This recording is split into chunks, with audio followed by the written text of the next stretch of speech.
I would like to know why. Yeah, but you are. Yeah, but you are. What's up, chat? How you feeling? How the heck are you feeling?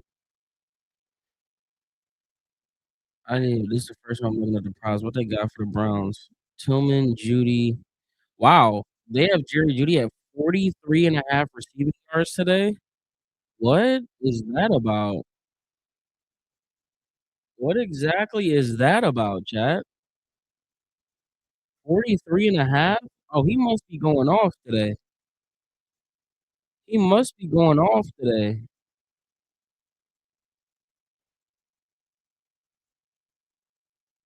What up, Reapin? What up, Big Dog? What up, Jay? Ready to skip Coach early gets fired? It's probably happening, chat. What's up, Meg? What up, Isaiah? The Master, Purple.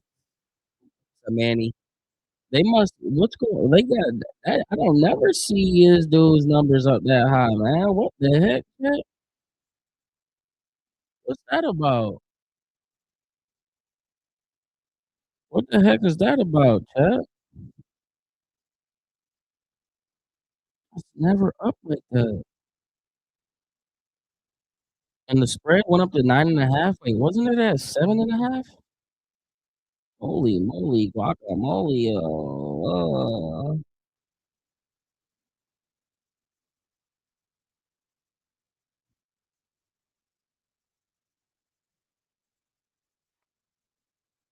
Liberties in Solon, Parma, Maple Heights, Brunswick, Parma, Willingham,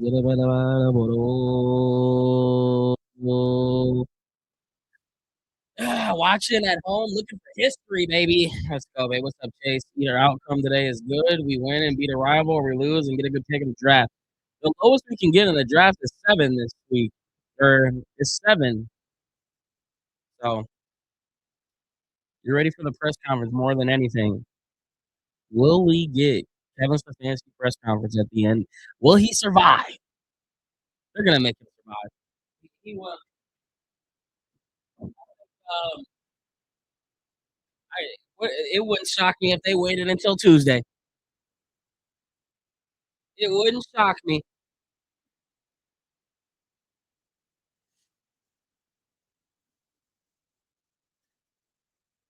I just set the record, huh?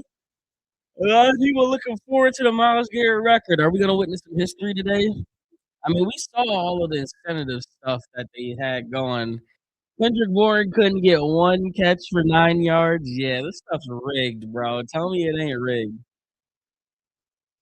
They gonna let Miles get the record? That's the question.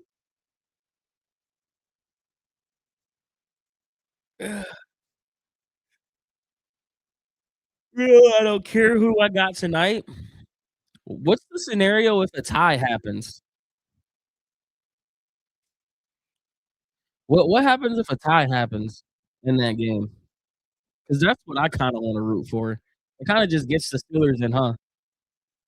Pitt is in. Yeah, that's what I thought. I don't know. I think I kind of want the Ravens to win. And the only reason why I want the Ravens to win is because I wasn't expecting their collapse this soon. And they'll still have their own quirks to deal out with because their pedestal was Super Bowl or bust. And that didn't happen this year. But if the Steelers crumble, oh man, that'd be perfect because we knew that was going to happen. They're gonna blow up their operation next year. So like, I think I'm leaning towards the Ravens just because their debacle will come up. That will come. They have the whole Lamar Jackson contract situation that they got to deal with in the offseason and everything that they've been going through. So they got their own problems to deal with. But the Steelers, sign me up, man. Knowing that they could have closed it out against us and they could and they didn't. Oh yeah, give me the. I think I'll give me the Raiders, man. I think I'm leaning toward or the Raiders. Give me the Ravens. What's up, Landon? Let's cook. Ooh, I should go get a cup of coffee real quick, man. Am I sad that the season's over in 3 hours, Kobe? I couldn't be more happy that this season was over in 3 hours. I'm ready for next season. Am I happy for this season to end? Yeah, but I'm ready for next year. I'm already ready. The clock hasn't even struck 0, and I'm already ready for next year.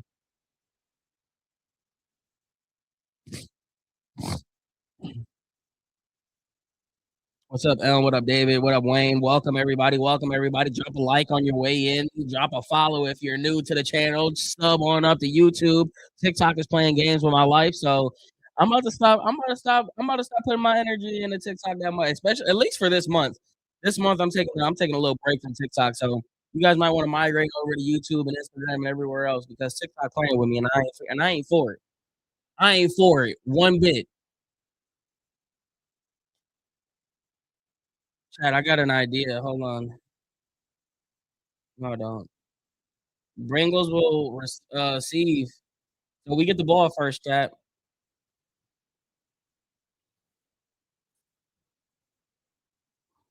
All right. It's going to be returned at the 5, 15, 20. Wait, it said the Bengals. Wait, we get the defense first. My fault. We get that defense first. Come on, Miles.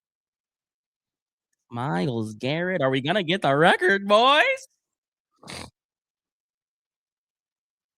Hello? Where's our game cast at? First and 10. Shotgun set, trips at the bottom of the screen. They're going to motion chase, followed by Grant Delpit. They go handoff right up the middle, and he gets a gain of about 3 yards there. Browns in the white jerseys, orange pants, Bengal in the black with the orange stripes on the sleeves, paired together with the white pants and the orange stripes going down the side.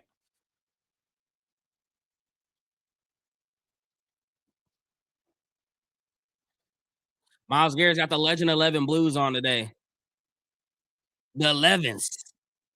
Second and 7 under center is Burrow. They motion Jamar. They go handoff up the middle of it again.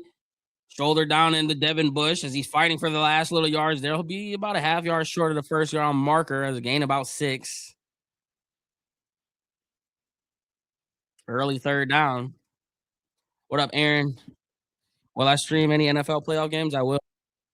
Depending on how what I get done after this game, I might stream that Steelers game tonight. We'll see.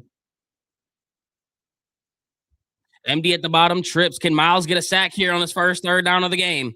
Oh my gosh, and they're going to be a full start. Maybe Mason Graham's pointing in the direction of the Bengals. Let's see what they call. Start. And the booze rain from Kentucky.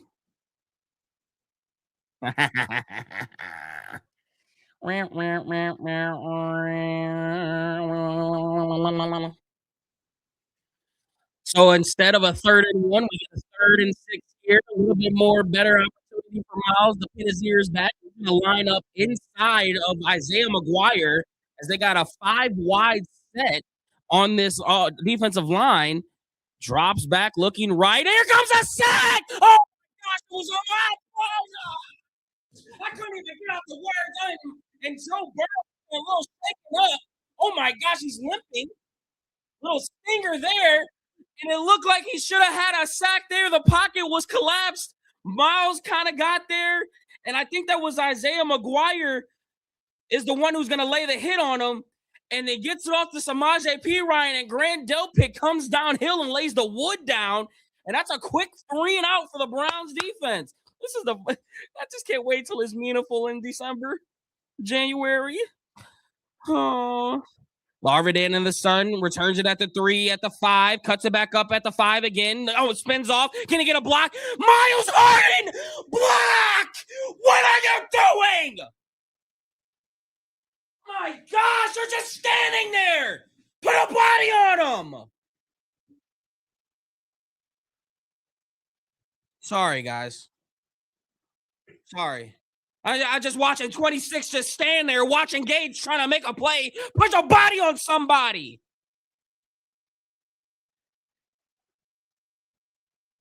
Gosh.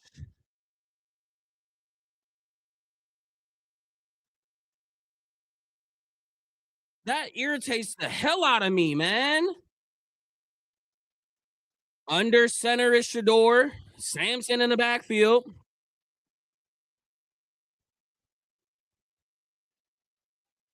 Whiteheart's gonna go in motion.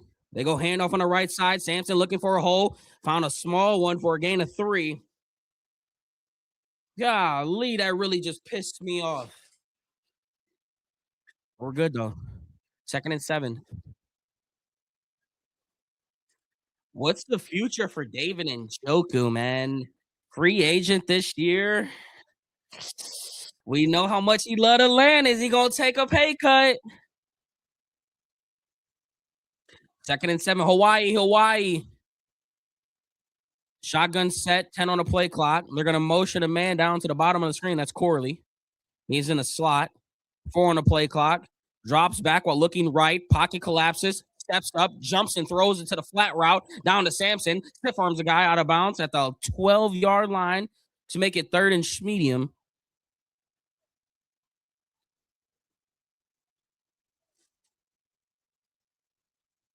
Chat ones in chat if you think Stefanski's gone tonight. 2 if you think it happens tomorrow. 3 you think he's safe. Let me know. What are we thinking, chat? 1, 2, or 3? 3rd and 4. Oh, I see a 3. Shotgun set. 1 up at the top. 2 receivers at the bottom. There's a receiver in the slot up at the top. Drops back while looking left. Now coming back middle. Goes underneath. Route. Got a man. That's Corley. Corley up the sideline. 25, 30. And gets pushed out at the 33-yard line. I'm such a fan of number 83. I need more targets. I'm a fan of 83. I like what he does. It's only positive yardage. Every time he touches it, I like it. I'm a fan of 83. Bring his ass back next year. Let's see what he can do, man.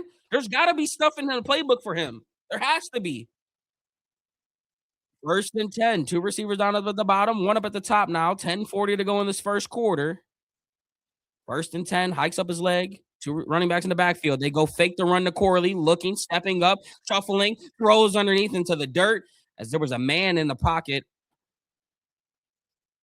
He's looking for Brendan Bates. I've seen a lot of ones, a lot of 1s and 2s. That would be crazy. I don't think they would ever.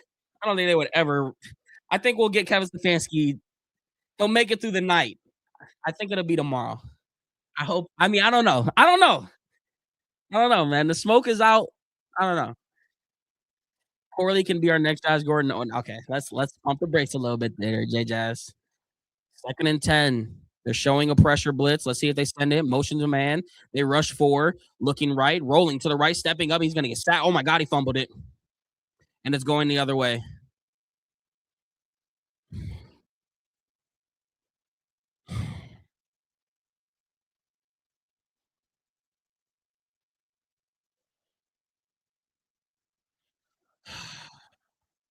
Can I see the replay? uh,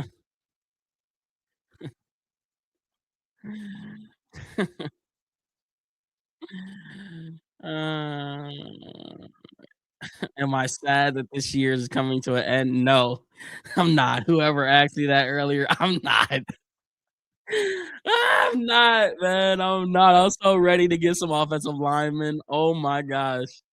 I'm just ready to not watch this product on offense anymore. I'm so grateful that we at least got to watch Shador Sanders to make this entertaining at the end of the year because like I'm tired of watching this offense. I don't give a damn who's the quarterback. I'm tired of watching this offense.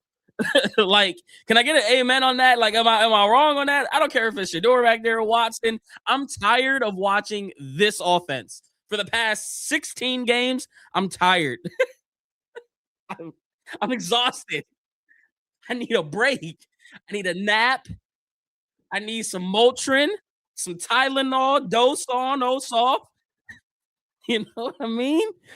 Oh, somebody's got to save our offense, man. I don't care who it is at this point. I really don't. I really don't. 1st and 15, 10:22 to go. Bengals have good field position here after the penalty still. At the 34-yard line, Chase is going to go around the backfield in motion. They're going to go hand off to Chase Brown up the middle, and he'll get a half a yard. tackled by Alex Wright. Who fumbled? Shador. Did you hear who? Yeah, yeah, I've been heard about that, Corey.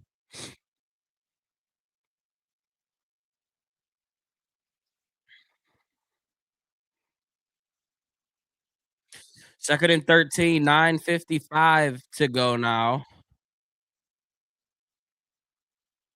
Shotgun set, twins up at the top, one receiver at the bottom.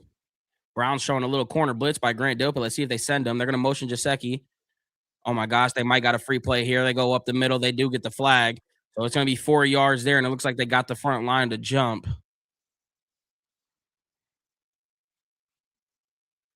Browns were a little bit antsy on that play. See if they get a call on probably on Mason Graham. 95. Oh my, they give it to Miles.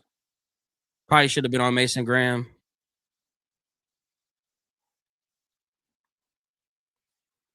Do we think he breaks the record today? I don't know, man. Does Vegas want him to break the record? Vegas is so in control right now. Kendrick Bourne not getting one catch for 9 yards is it's just another example of Vegas. What does Vegas want? Whoever's in tied with Vegas, do they want it to happen? Yes or no? I don't know. They're all kind of bunched up near the line. 2nd and 8 in the shotgun. Drops back, looking right, quick throw, got a man caught in between guys. T. Higgins splits off defenders, and it didn't even look like nobody wanted to tackle there. Luckily, he got 2 stringed inside the 10. He's at the 6. Miles' dad got a huge camera.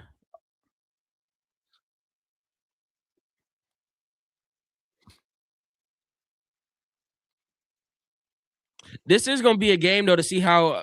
This is a good like character game though. They got Joe Burrow. They still got the tandem out there. Like, don't let these boys torch you. Shotgun set, trips up at the top of the screen. They're gonna motion Chase down to the bottom. They go handoff to Chase Brown, and he gets met, but he fights for a yard and a half. I think he ran into Mason Graham. Paid him off. Who they? Oh, Andy, I will break your neck into a million pieces right on Quaker Ray, brother.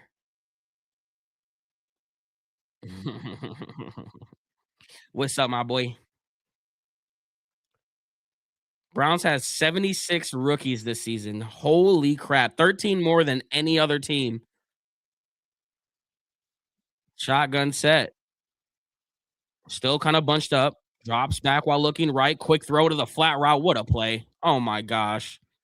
Chase Brown touchdown. I mean, it was just a little crosser pick screen route underneath. Chase Brown had no one in sight. Easy peasy touchdown.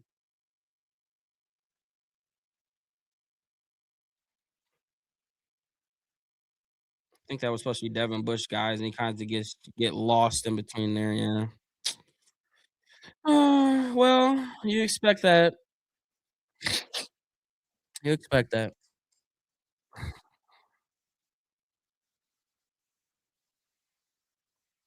Trey, thank you for the heart, me brother. That pick is up. He missed it. He missed. He missed it. Alex Wright comes with the tip. Alex Wright. How about that man getting this contract? And I mean, literally, he has been Alex Wright, dude. Very just unsung, quiet, unsung and quiet. A lot of people ain't hit the Alex Wright. I don't know why he make plays every time he on the field. How many weeks we call Alex Wright's name in a row? Got that 3-year, 33 million and just been eating ever since. Big old meat hooks got up there. You just want to be excited for Browns January football? Maybe one day, man. Maybe one day. Honestly, though, like net, it's gonna sound crazy because I have high expectations for the Browns every single year. You're talking to the most optimistic, one of the most optimistic Browns fans, if not the most optimistic Browns fan ever, right? If they don't compete next year, Miles is requesting a trade. So, like, if you want to lose Miles Garrett, come out next year and BS. Like, go crap the bed next year, and I can guarantee you, Miles Garrett is gonna ask for another trade. So, like, go ahead and do that. If that's what you wanna do, I'm expecting this team I'm expecting this team to have a drastic change next year. I'm watching too many guys. I'm not buying into the whole we can't turn it around in one season. Yes, you can. I'm not buying it, and it's not just one season. That's the problem. Like it's not just trying to turn it around in one season because we will really be trying to stack from 2023. Whoever's coming into this organization is going to be inherited with some nice cornerstone pieces. I need a guy who's going to elevate this. Like, I don't tell me there isn't a Liam Cohen out there. Don't tell me there isn't a Seattle Seahawks coach out there. Don't tell me we can't see a Sean. Like, don't tell me we can't see turnarounds because we've seen it happen. We've seen it. So my expectation is going to be high next year. I'm sorry, it has to be because I'm not because you're gonna we gonna lose everything next year if we don't. We gonna lose everything next year if we don't. So I'm going. So my thought process is I need three things from you. Number one, what do you think of the quarterback situation? What's your thoughts on the quarterback situation? Can you make something happen with Deshaun Watson if need be? And what's your analysis on Shador Sanders? Can you make something work like that? And is there and then another thing I need to know is what was the other thing I was gonna say? I think it just slipped my mind.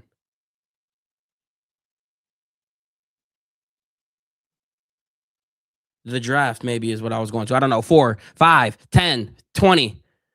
Drilled at the 21. Damn, what was I gonna say? I had it in my head and now it didn't. I don't have it.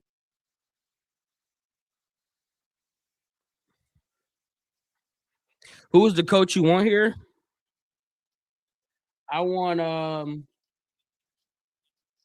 want a leader of men, and I don't care who the coach is, but if he can lead men and he's a motivator, you can sign me up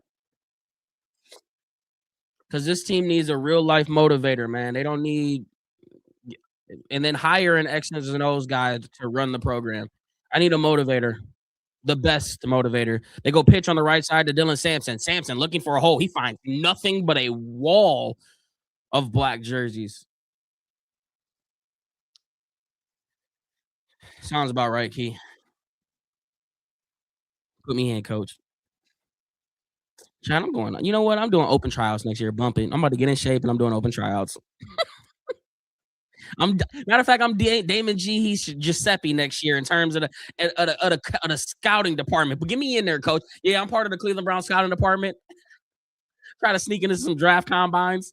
Under center Shador. They push out Sampson up top. They go pitch on the left side to Sander. Or no, that's Malachi Corley. And Corley gets the pitch for a gain of about 4. And they put him at the running back position, moving Malachi Corley around a little bit. I don't hate it. I don't hate it. I can do it. Oh, look at I appreciate the support, guys.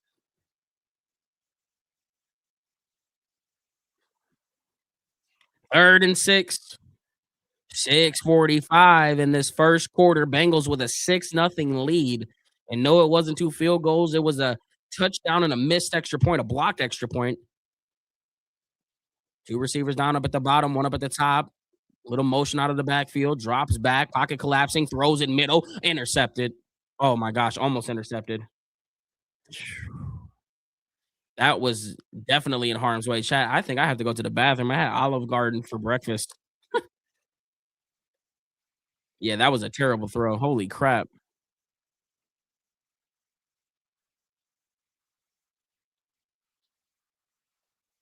Hmm.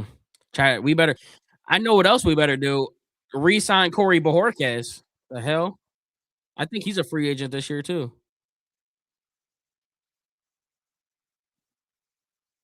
What's that?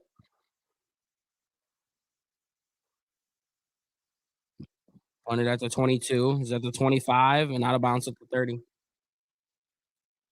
Bruh said interception and I crap my Bro, I thought it was a pick. I thought it was. I thought it was a pick, man. That throw was wild work. No, that might be the worst throw we've seen him throw all year. I don't know where he was trying to go with that. I don't know. I'm so excited for this offseason though. I'm just I don't know. Honestly, I don't know if I'm excited for the offseason. I think I'm more so just excited to see what the plan is. I'm ready to see the breadcrumbs of trails because they always leave us the breadcrumbs and I never follow them. I always speculate other things that I want to see. When in reality, like I finally realized that when it's too late. So I'm trying to I want to see where these breadcrumbs were. And you know what else I forgot? We should have known that we should have already known that Kevin Stefanski and Andrew Berry were never tied to the hip from day one. And shout out to whoever commented it to me on my TikTok because I totally forgot about this. Um, they were never tied to the hip ever. Do we remember who was hired first here? I don't think we do. I don't think Browns fans remember who got hired first here in Cleveland because it wasn't Andrew Berry. It was Kevin Stefanski. Kevin Stefanski was hired first, and then Andrew Berry was hired after that. It was never tied to the hip. This wasn't even Andrew Berry's pick. This wasn't even his guy. That's a huge little, what do you call it? Zay knocked off a whole bag of those olives. No, I only had a half of them. It didn't taste too good. I had pasta visual. I had some fries. I had chicken marzola, whatever it's called. Who did Barry want instead of Kevin? I don't think it was a matter of who Barry wanted instead of Kevin. Kevin was hired first and Barry was hired afterwards.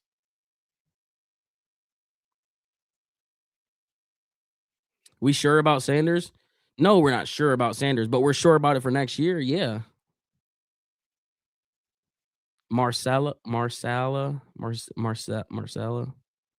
Now I'm just making you hungry. My bad, man.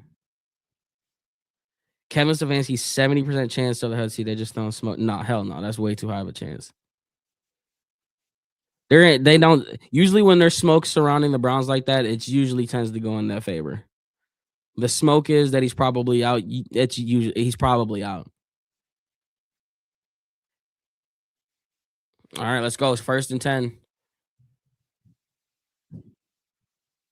They go handoff out of the shotgun set. 2 steps. Oh my gosh, Chase Brown, what a great run there for a gain of 13. This man hit 2 juke steps out of the backfield.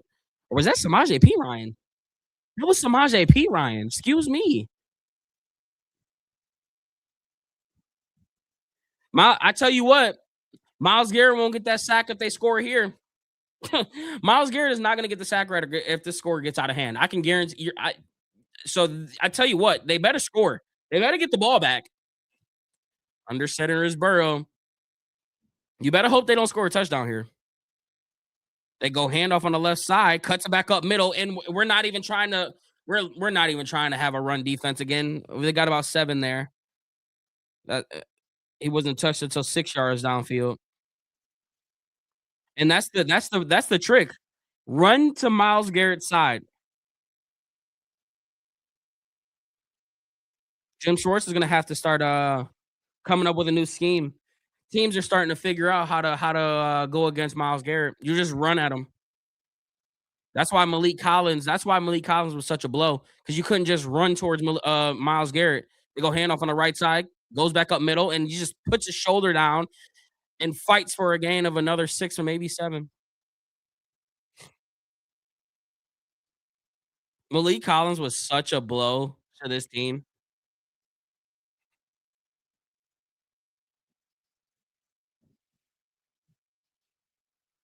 I'm just gonna prepare myself now. I got a feeling that they're still gonna go defense. One of these first 2 picks are gonna be defense next year. Honestly, I'm kind of leaning in the camp that I low key want Caleb Downs. Call me crazy. I formation for Joe Burrow. I go roll out to the right, and he's gonna have a flat route to Jamar Chase and a one-handed catch. Oh my gosh. And they're gonna give him the first down for a gain of 10. What a catch. They didn't even like fake the handoff. He just rolled out to the right, and Chase was out of the backfield into the flat, and he one hands the catch behind his head. Unreal. Unreal.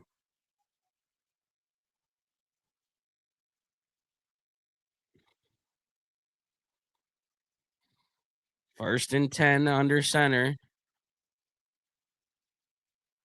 They're gonna motion a man. They go fake the jet pitch on the right side to Chase. Chase looking for space, and he won't find much.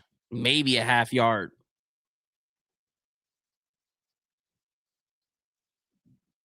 Do I move Miles next year? I think Miles will be in control of that depending on how the season goes. I don't think there's anything out of the realm of possibilities. When you see guys like Michael Parsons get traded, obviously you saw Luca get traded. Like these are guys that you don't trade. Anything is possible.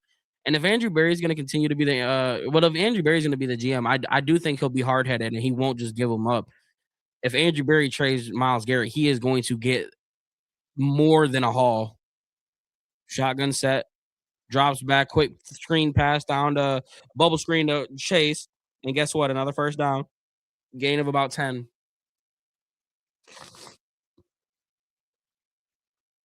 Miles to Oakland for their pick this year? Nah, I'm cool. It's nowhere near enough.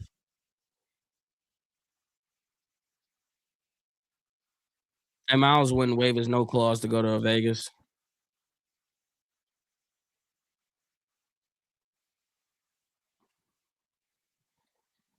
First and 10 under center. They're gonna motion 12.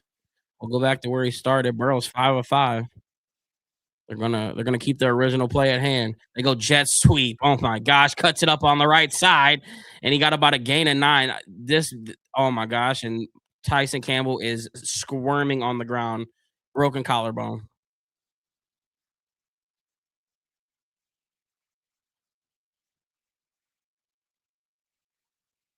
Yeah, that's got to be a broken collarbone. He's still on the ground, moving in pain. Why?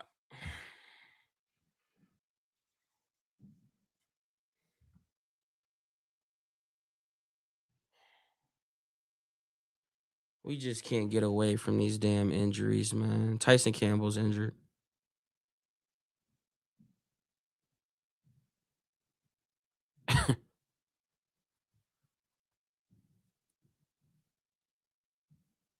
That's crazy, man. They better throw this ball up to T. Higgins. Matter of fact, no, they probably gonna go towards Jamar Chase to see whose bright idea it was. And I'm sure it'll come up in a press conference if they end up scoring one.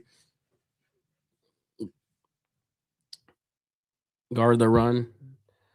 Bro, they don't they just trying to I remember this was 2 seasons ago. This was the Steelers game. This was the snow globe game. I had ran into Eric Metcalf in the Muni lot, and I asked him, you being a player, especially on Browns teams, and knowing how the Browns organization has been these past few years, what's the mindset of a player when it's the end of the year and you're not playing for nothing? He's like, listen, man. He was talking real player. He like, listen. He had his little long trench coat on with the hat on, with the cigar in his hand. He like, listen. He like, when I was playing, he's like, there was only two things on my mind: don't get injured and collect that paycheck. That was the only two things on my mind. I like that you said it. That's the only thing on these players' mind at the end of the season right now, man. Is don't get injured and collect that paycheck. And that's what we've been seeing for a long time, honestly, for these past few weeks is just don't get injured and collect it. And you know what? Fine, whatever. But y'all better not have that attitude next year. Y'all better not have that attitude next year, man. I'm just so tired of watching the piss poor end of the year football. It's draining. Eric Metcalf was a dog. I know. I wish I would have got to watch some of those younger or those old school Browns players, man.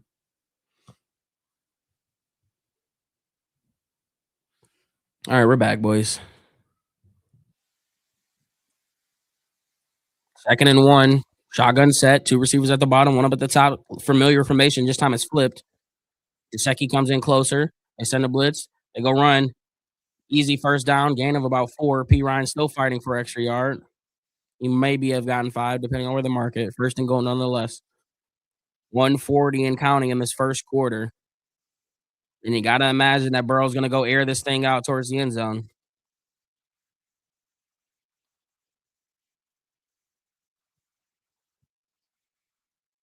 Chat, would you guys trade 3 first round picks for Joe Burrow?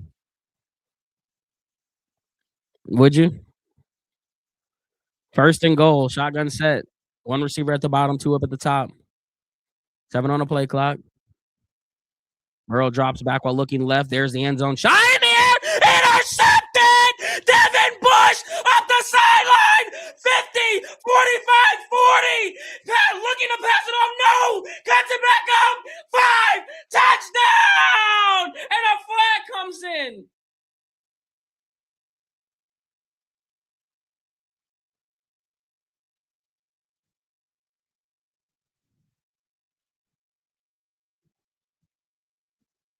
What's the flag?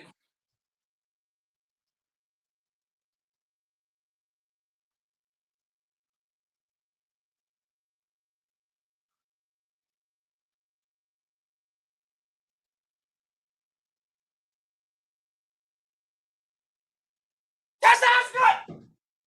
Ah! It's about damn time. They called him sportsmanlike conduct because he hit the what's his name? The Marshawn Lynch. It was batted in the air. Was that Shelby Harris? Was that Shelby Harris? This dude Devin Bush was thinking about. It was Shelby Harris. This dude has so many batted balls in his career, and he comes up with another one. This time it turns into a Devin Bush pick 6. Can we please resign Devin Bush? Can we please keep this linebacker core together somehow, some way? Please, Andrew Berry, please do it, man. Do it. Get him back. Oh my gosh, I want to keep this linebacking core together. Devin Bush has been so good for us. That penalty really screwed up my damn call. And he hit him with the Marshawn Lynch. That's what the penalty was. Let's go, man. Uh-oh, we got a game now. We got a game now, chat. Chat, you know what time it is. I gotta get this play. I gotta get the interception. I gotta get it recorded. That's our play. We gotta edit and download.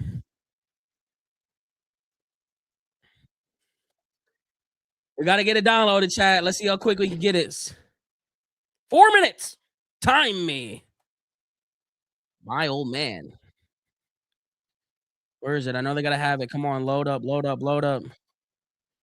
I know there's gotta be a Devin Bush highlight. Where is it? Where is it, chat?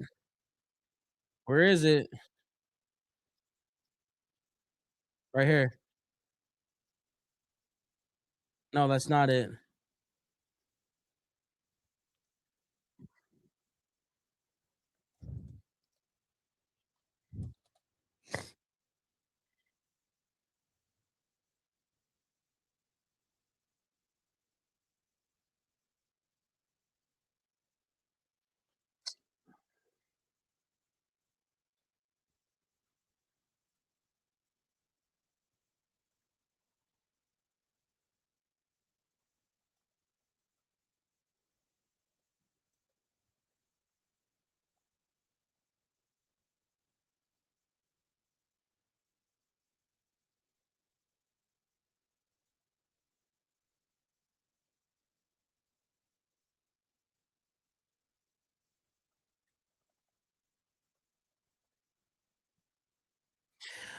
No, hey, Miles should get a sack now, man.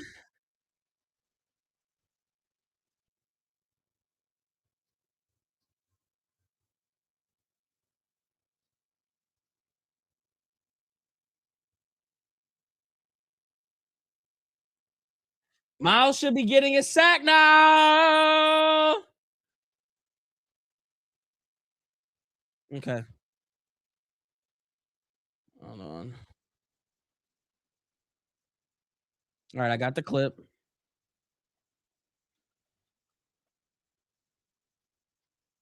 He hit the Marshawn. He hit the Marshawn. Turn it to 25, 30. All right, hold on. Let me get this clip up.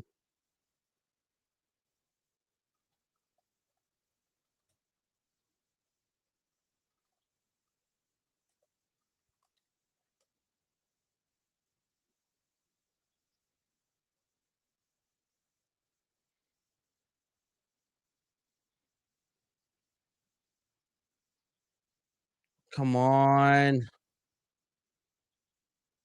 Come on. Ah! Hold on.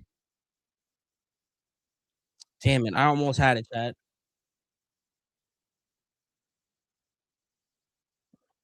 Drops back, looking left, quick throw, caught to Jace Brown, met by Ronnie Hickman. Alright.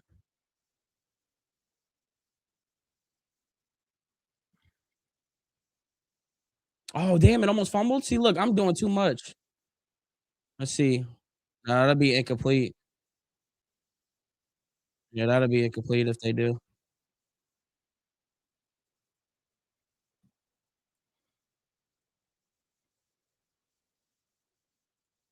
Alright.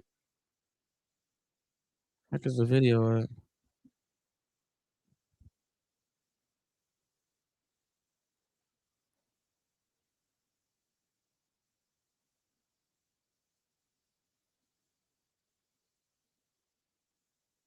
Burrow in a shotgun set.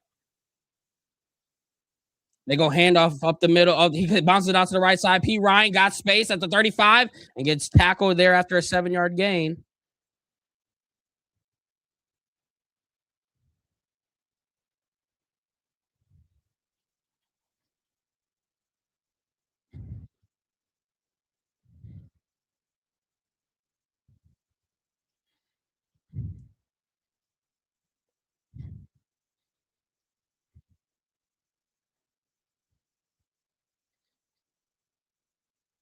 Shotgun set.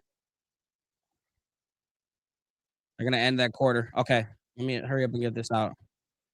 Let me hurry up and get this clip ready now.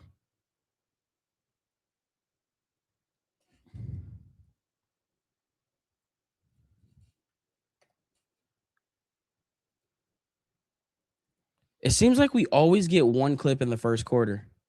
Every trip. We get one every freaking week.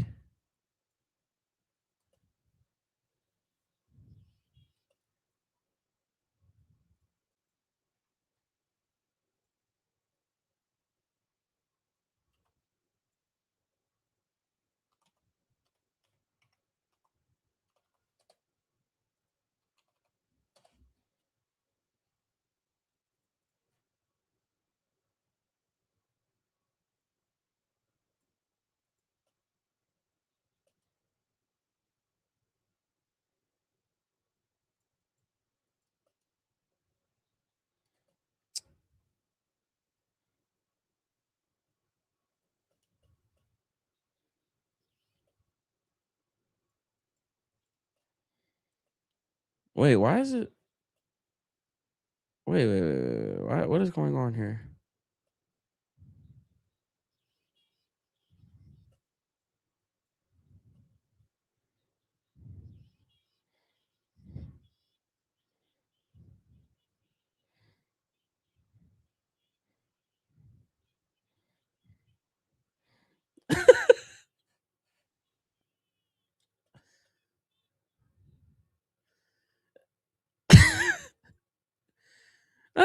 The damn flags always kill me, bro.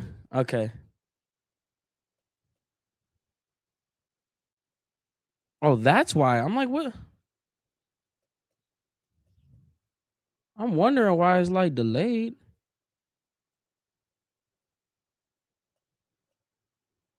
Why is this not?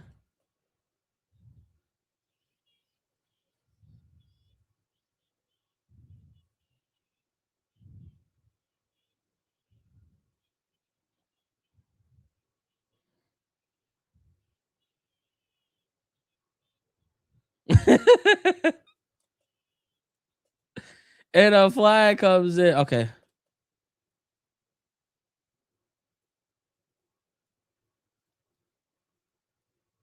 Oh my gosh, this is taking way too long. Okay. Shotgun set, checking his protection at the line.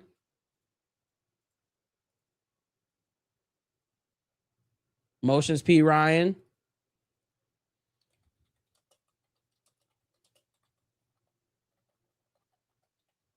What is taking so long for them to hawk this playoff? They're gonna call a timeout, delay a game. Wow, Bengals call a timeout. What the heck? What the heck happened there? Hold on.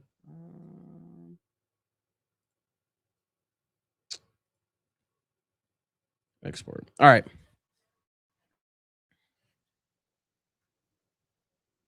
All right. All right. All right. All right. All right. All right. All right. All right.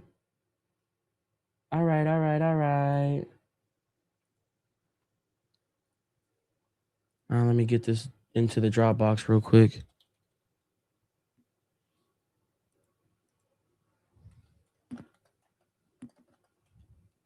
Shotgun set for Joe Burrow. They motion down 86. They go hand off to Brown again up the middle. And another first down. Easy peasy, man. Easy peasy, man. All right.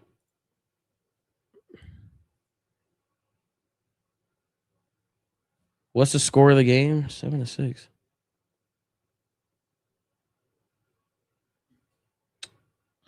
Oh my gosh. My mom is stupid. She just texted me and said, "What's the score of the game?" And then replies back 6-7.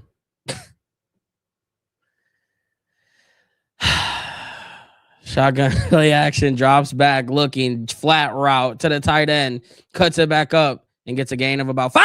Fumble! Picked up by the Browns! 30, 20, 15, 10, touchdown! Flag. Wait a minute. What's the flag now?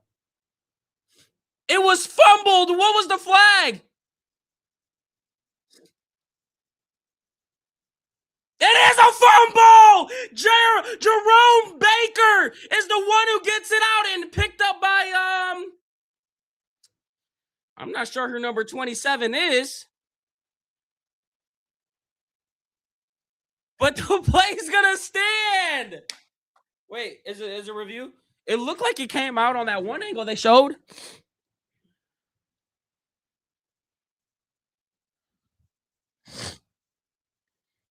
All right, can I get this thing clip uploaded now? Damn, they really trying to. What did I name that clip? Devin Bush, where is he? There he is. All right. His knee was not down. It looked like it was a fumble from the one angle they showed.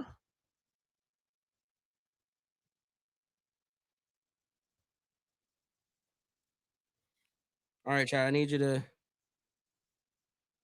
to go drop a. Oh damn! I keep forgetting TikTok don't even matter no more, man. They really screwed me. It's okay though. I gotta get this thing uploaded. It was up. Was he down? It didn't look like he was down. Chad, what do we think?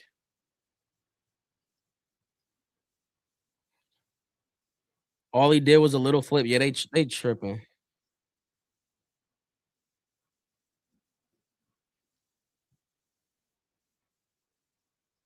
No. Wait, what the heck? This is not the. Wait, what the heck is going on here?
Reservations for 6, please.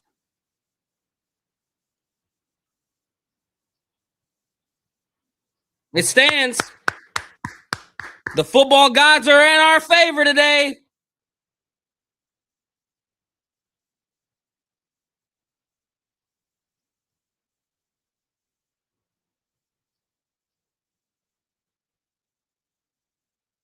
If I'm Schmidt, I'm mad. No, you're not. We need to see some shit. Kick is up. It's good down the middle. Shout out Andre Schmidt, man. All right, I got it posted on TikTok. And I'm about to get it on everything else for a quick chat while I got Burger King commercial. And BK.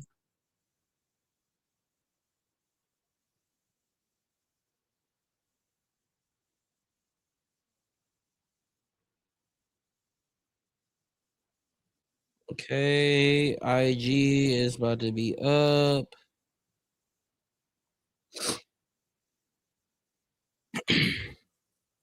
Give the keys to Andre Schmidt. You talk that sack into existence. Now watch out. It's gonna happen. We got it now. Like we couldn't afford to be down like that. There was no way they was gonna get the sack record if we was down like that.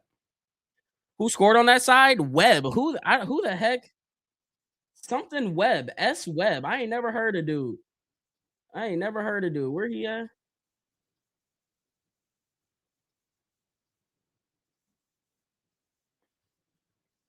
Heck is he at?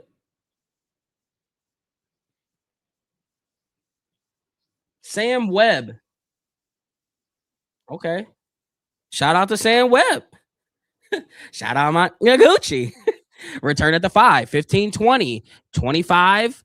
At the 27 is where it'll start. All right, uploaded there. Now I gotta get it on the YouTube, and we'll be back locked in, chat. Oh, I gotta get it on Twitter too.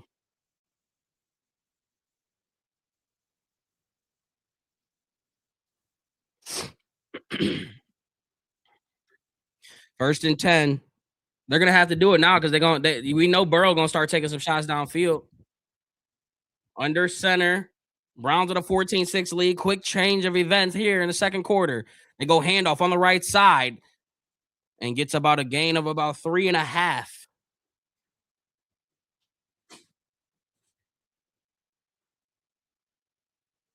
Was that Campbell's replacement? Oh my gosh.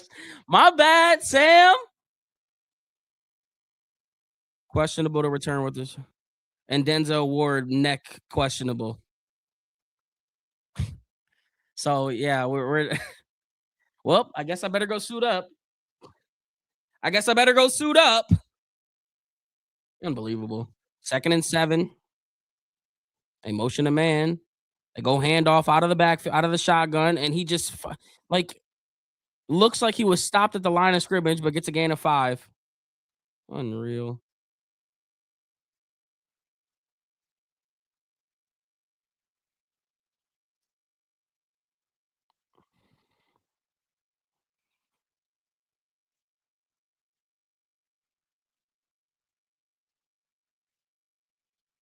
Third and 2. 12:50 to go in the second quarter. Browns have 7 rushing yards. We don't got no offense, actually. I feel like we all been on defense this entire game. Shotgun set. Chase is gonna be up at the top. Drops back while looking left. Throws it towards Chase's way, and he's wide. Oh my gosh! We don't have none of our corners. They about to feast. They about to feast. They about to feast. Oh my gosh! They about to just go to for real. For real, they could just go to Chase and tee every single play.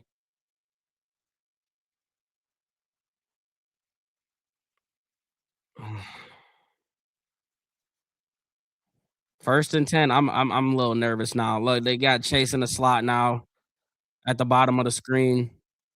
Oh my gosh. And we're gonna be in zone the rest of the day. Burrow's gonna play action, looking Chase's way, goes Chase's way,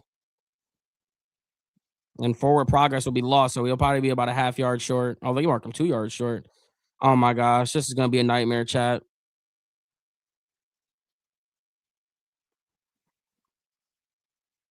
Who the heck is number 20? Oh, no. Oh, no. A simple out route and my dude was oh, no. Had my man doing karaoke off a simple out route. Shotgun set. Burrow's gonna go hand off to Brown. Oh, and he gets met instantly. Who was that in that gap right there? That was Devin Bush. Also Mason Graham. Oh, Trevor Lawrence does it again. Why not? Let's just keep on getting yeah, push that pick on back, baby. We didn't want that to be a top 10 pick. We wanted that to be the 30th pick, right?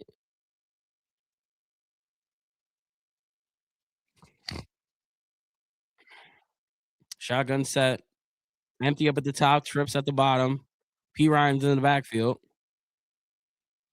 They go handoff to Brown again. He won't get it. Mason Graham, hey, that boy got a little swag to him. You see how he came out that?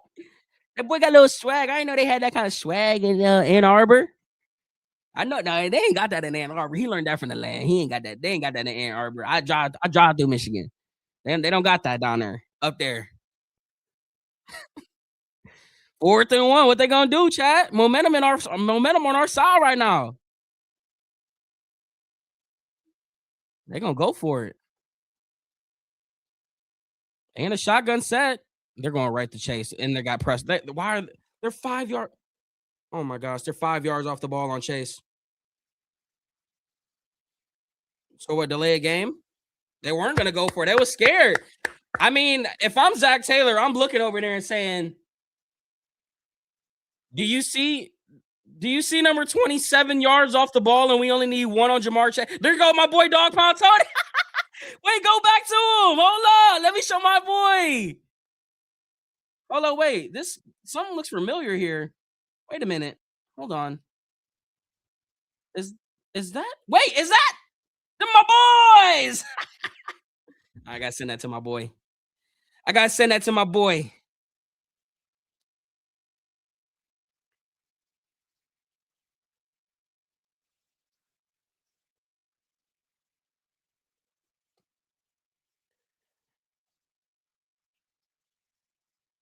What did I miss on the kick? I'm gonna watch it. I'm gonna rewatch it. Probably a fair catch. Oh yeah, fair catch at the 11. Damn, I gotta go to the bathroom, chat. My that pasta visual is visualing right now, and I feel like I'm scared.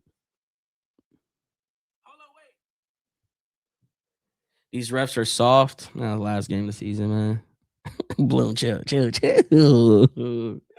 Zach, my stomach doing the BGs. In the words of a broken heart, it's just emotion that's taking me over. Tied up in sorrow, lost in the sun.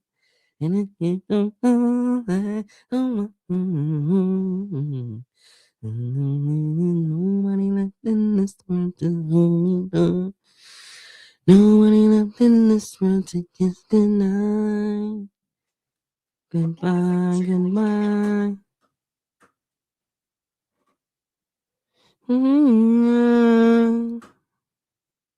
I forgot to upload it to Twitter chat.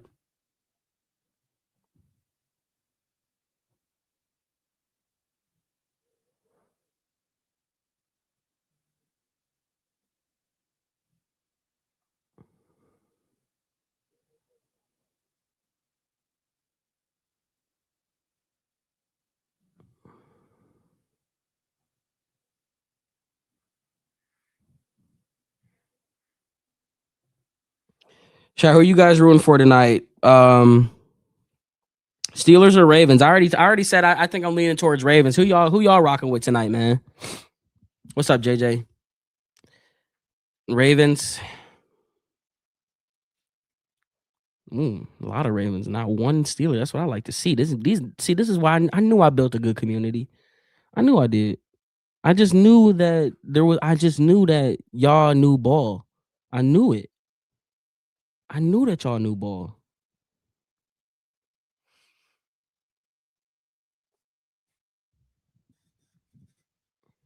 36 minutes since Shador's last snap.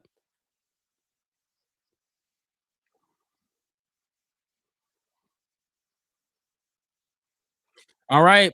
This drive's gonna start at the 12-yard line. Shador's gonna line up under center. Can't tell who that is in the backfield with the sun on him, but might look like Rocket Sanders. It is Sanders. They go play action, looking downfield, has some time, rolling out now, decides to take the check down to Sanders, and he has some space, and he fights forward for a healthy gain of 8, but a flag comes in.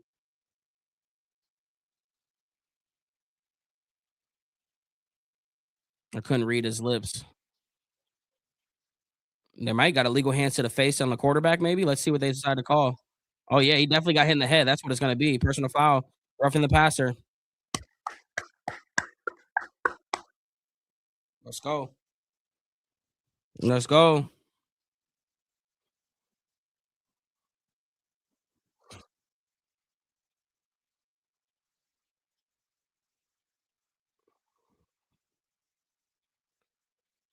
So that's right into the momentum.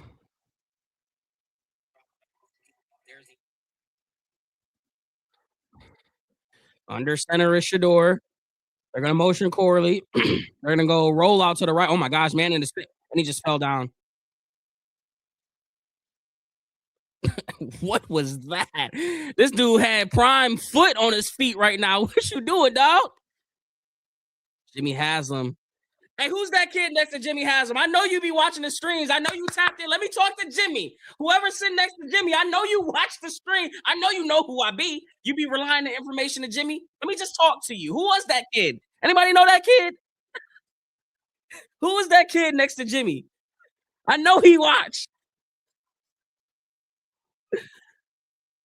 Shotgun set. They're gonna bring Corley into the backfield. They're in like a pistol set now. Sanders is gonna drop back. Oh my gosh, he's gonna get sacked. 68. Shocker. Or was that Joe Patonio's guy? I don't know. I just seen Cam Robertson back there, and I figure it was just his guy. It's got to be 68's guy. Yeah, it was. He's bare.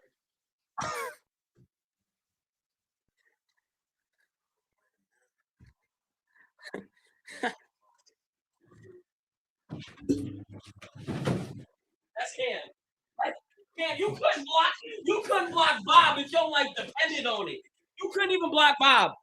I'm convinced. I'm convinced you couldn't even block Bob. Shador drops back, 3rd and 31, takes the screen pass down to Williams. Williams gets, I don't even know how many. It doesn't even matter. It's not enough. Dude just be like this. If this was, imagine him coming off the line. He'd be like, oh, Bob's right here. Say hut. Ah, ah, ah. Good job, man. Good win. Good win. Couldn't even block Bob.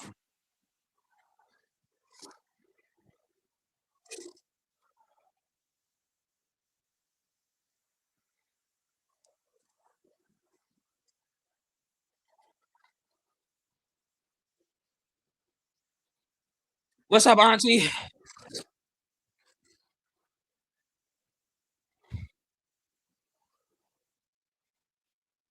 Bob uses the swim move with no hand, with no arms though.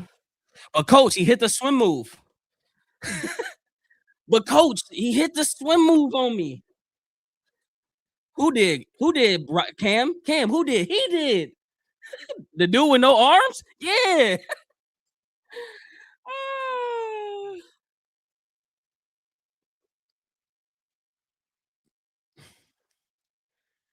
I can't believe we got ourselves a game like this, though. Oh my gosh, I'm so tired of watching this offense, bro. Look at this. I mean, granted, we only been on the field for 7 minutes. Not even that. 6.5 minutes.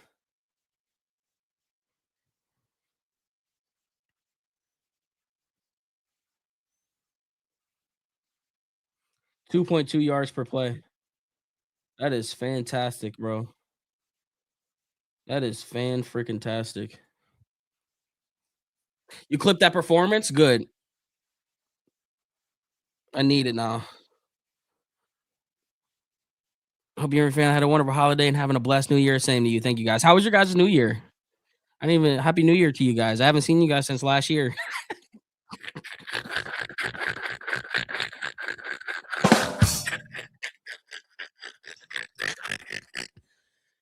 Ah.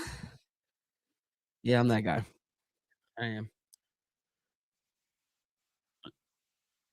Just sub Bob in for Cam at this point.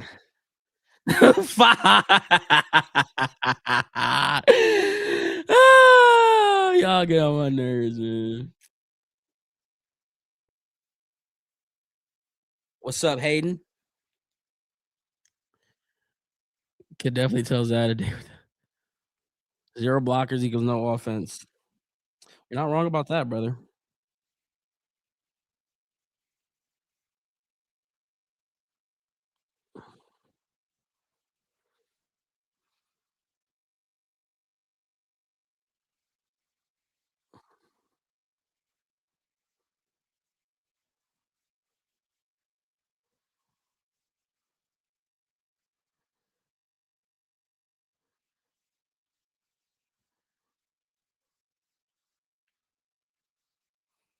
First and 10, shotgun set. Drops back, looking right. Now comes back middle, but almost intercepted again. Ronnie Hickman on the coverage there.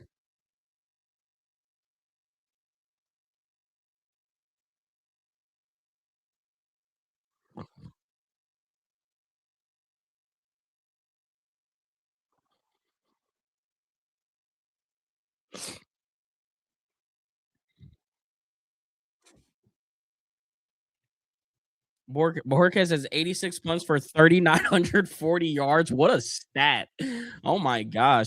Shotgun set for Burrow. Second and 10, drops back while looking right. Flag comes in. They're looking like Miles Garrett's going to get him for a full start. That's what he's calling for. That's what it is. That's what it is. That boy Orlando Brown got his having a nightmare over there.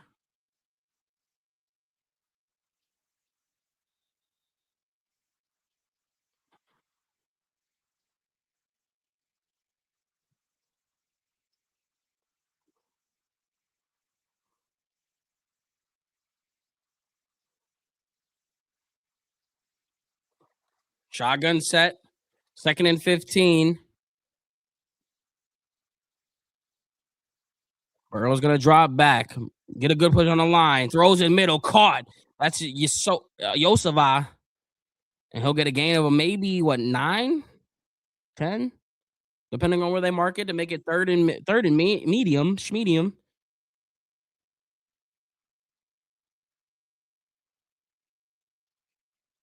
Find number 1 and number 5. Find number 1 and number 5. Where are they? Where are they on the field? You got T up at the top, Chase up at the bottom, Yosava on the slot up next to T. Burrow's gonna drop back while looking middle. Now right. Now check down to P. Ryan. Batted up in the air. And I think that was Alex Wright who got his hand on it for a second tip ball of the day. And it's 4th down. You know what it is. You ain't even trying to watch the game today. TV's this way, buddy. Lock in. Lock in.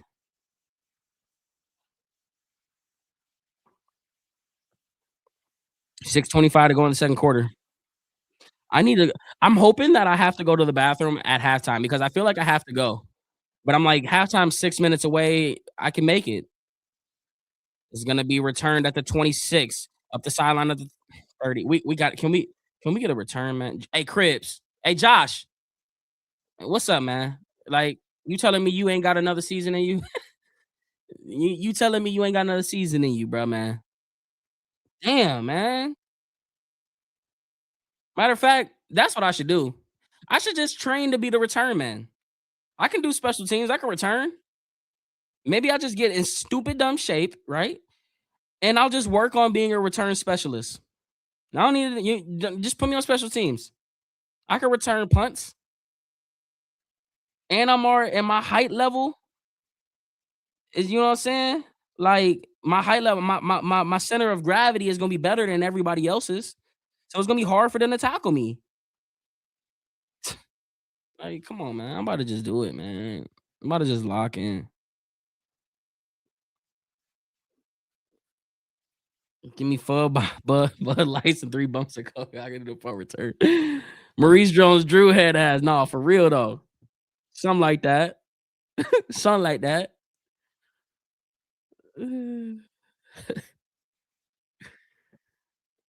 Myles Garrett return punts. That would be sick.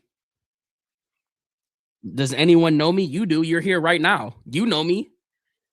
Are you nobody?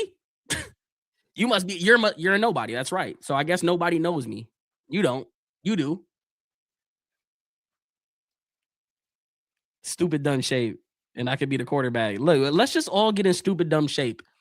Maybe we should do a series. Maybe the series on YouTube is getting a bunch of Browns fans together, and we train to become the replacements for the Browns. We'll all go to open practice. We'll all go to walk in tryouts, and we'll come in there and we'll make it. We'll make it. We'll make a try. We'll make a change. We be the replacements. Call me Shane Falco. Call me Shane Falco, man. Who gonna be my Asian dude that eat 8 eggs in a row? I know I gotta have a big brother out there who love them who love them some eggs. Who gonna be my line? Who gonna be my dirty work guy? Who gonna be my kicker? I need somebody who smokes cigarettes who can punt a 50-yard field goal. Who got that? I know there's somebody out there.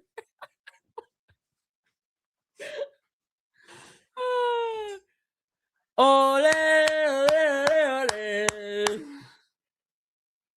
That's a great movie, man. You ain't never seen The Replacements. I advise you, if you're a football fan, go watch it. Classic movie, man. Keanu Reeves, great movie. 1st and 10, shotgun set, hikes up the right leg. They go draw play to Sampson, and he's met instantly behind the line of scrimmage for a loss of 1. You're already working on the 5-second intro. Let's get it. New movie, The Fans Takeover. Man, we about to do this. CJ Stroud, first rushing touchdown since 2023.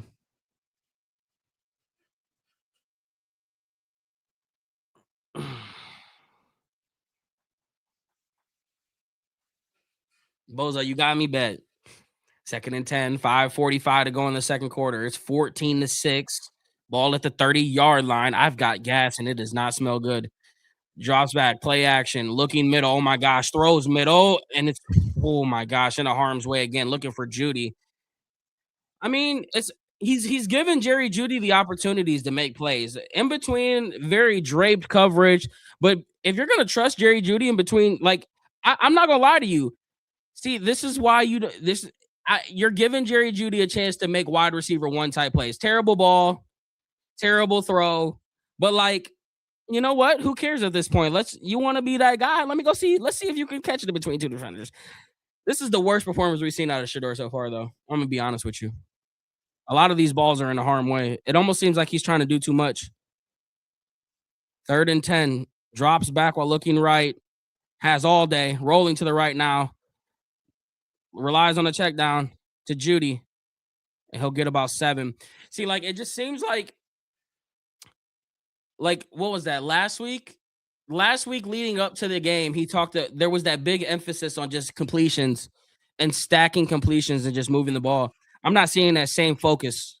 I'm not seeing that same hyper focus that he had a couple weeks ago, where he was harping on just making completions. And I mean, I'm not saying he's 5 of 8, so he's getting his completions, but like, we have not seen nearly as many check downs as we had the past few weeks, where he can just get that rhythm going and establish something to keep the defense honest.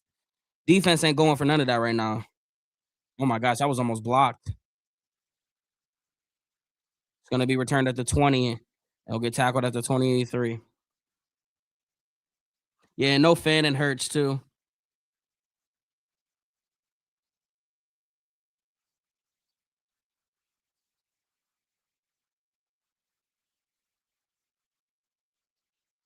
Yeah, it's hard to. It's just it sucks that we can never like we do all this. Oh, let's evaluate to see like how fair of an evaluation are we getting on these guys, man?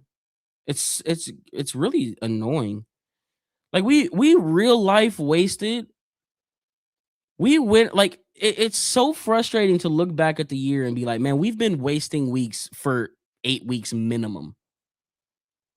Like, the season was over literally 9 weeks ago. That is so just like, what, like, what? It's unbelievable. Under center. They go jet sweep to Chase Brown looking for the outside. He's got it. He's at the 25, 30, 35, and gets pushed out at the 40-yard line. I was waiting for that question. I was wondering when I was gonna see that name pop up in my chat, and Terry comes through with it. If Henry Ruggs comes back to the NFL, would that be a player to get? Terry, no. Not us. Not us. No, I'm sorry. Will he get a chance? I'm sure he probably will. Anybody that's that fast, they always get chances, but I'm cool. I'm cool. 1st and 10, drops back while looking right. Quick throw to the right side. Jamar Chase off a, oh my gosh, he's free at the 40, in our territory at the 37.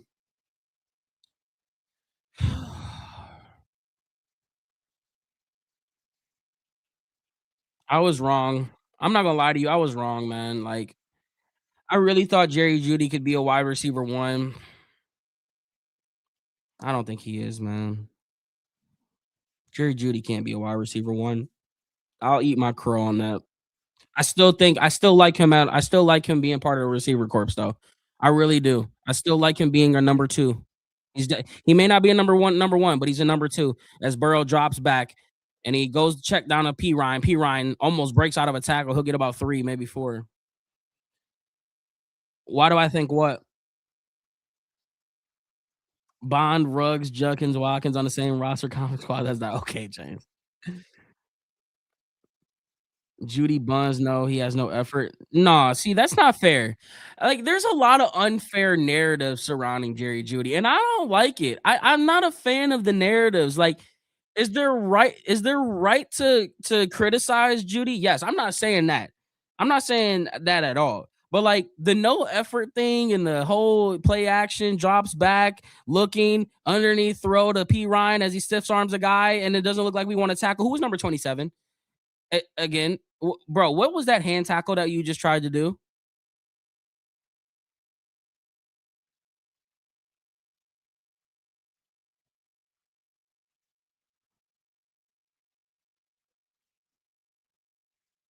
This Sam Webb dude, man. What was that?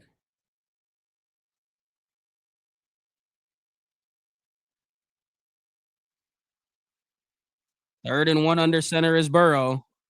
Browns have the box stacked up. They go hard count, 4 on the play clock, 3 on the play clock, and it looks like the Bengals are gonna take it down to the 2-minute warning. You being soft on Judy, hold his ass accountable. I'm not being soft on Judy. I just think that I think that the hate is a little bit too much. I think there's real merit to critiquing Jerry Judy. I think that he hasn't lived up to the expectation following the season last year. I definitely think he's dropped way too many balls, but effort isn't part of it.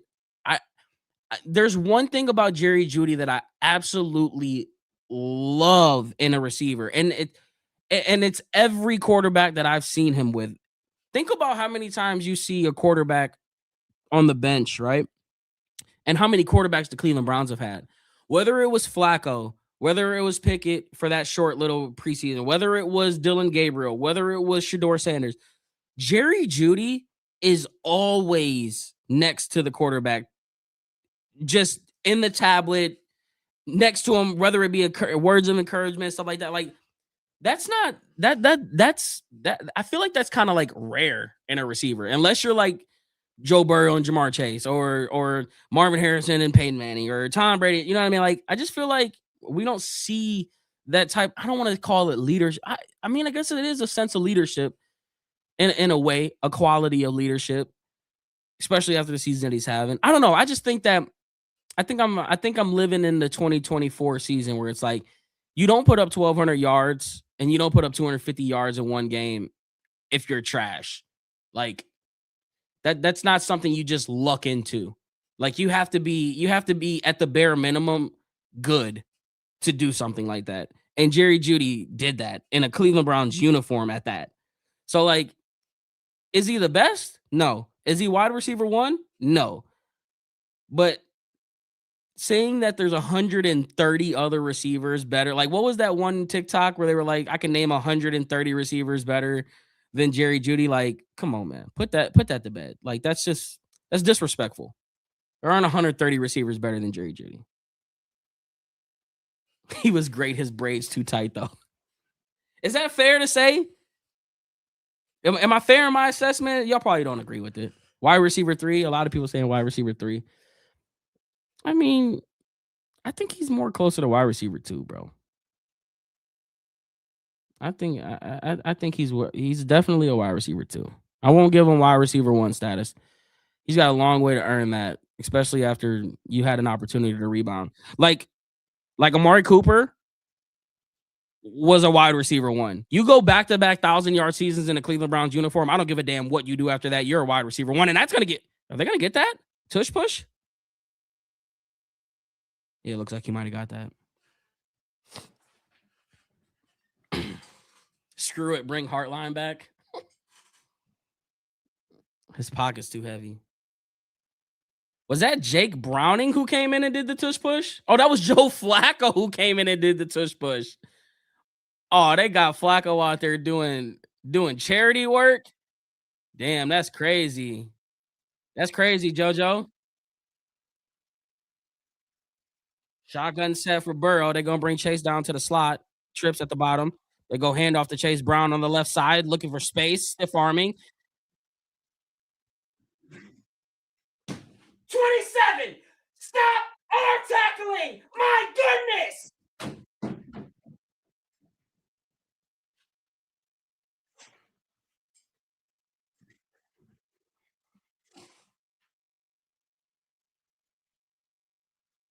If I see one, bro, if I see this Sam Webb dude not try to tackle one more time, I'm gonna flip out.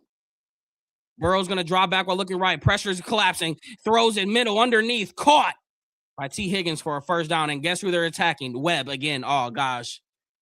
Y'all complained about Miles Harden for so long. I kept telling y'all Miles Harden wasn't as bad as what y'all making it. I'd much rather see 26 right now than 27.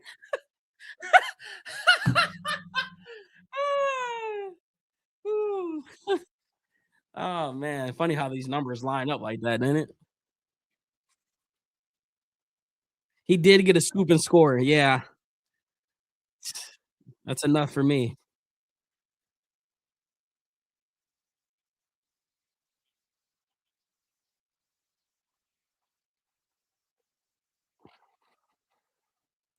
We have 15 plays and 29 yards in 8 minutes of time. Shotgun set. Ball's going to be at the 18 and a half yard line. Checking his protection. Drops back while looking middle. Throws it in the flat route. Miles Garrett was almost there yet again.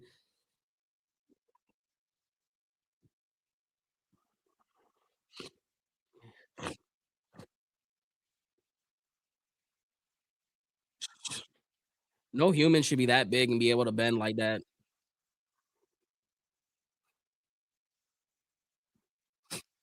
I just man, if God would have blessed me at 6'1", bro, if you would have made me 6'1", Lord, you know. I'm not questioning you. You just knew you couldn't have made me 6'1" because it would have been too much. I get it, man. Shotgun set, drops back, looking left, end zone shot, fade route to T. Higgins. Oh my,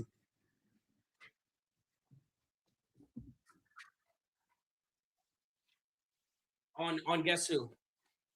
On guess who? Yeah, you guessed it. You didn't have to guess the number. You knew exactly who they were going to. Number 27 and the flag.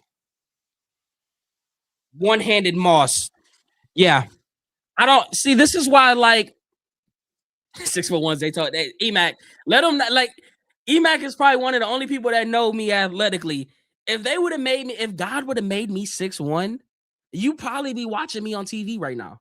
You be watching me on TV if I was 6'1". God knew not to make me 6'1", because I would have been doing this on number 27, head, like just like that, head top all day. 29 seconds to go in the second quarter of freaking course. Oh my gosh, he missed another kick. Is Cade York their kicker? What happened to Evan McPherson?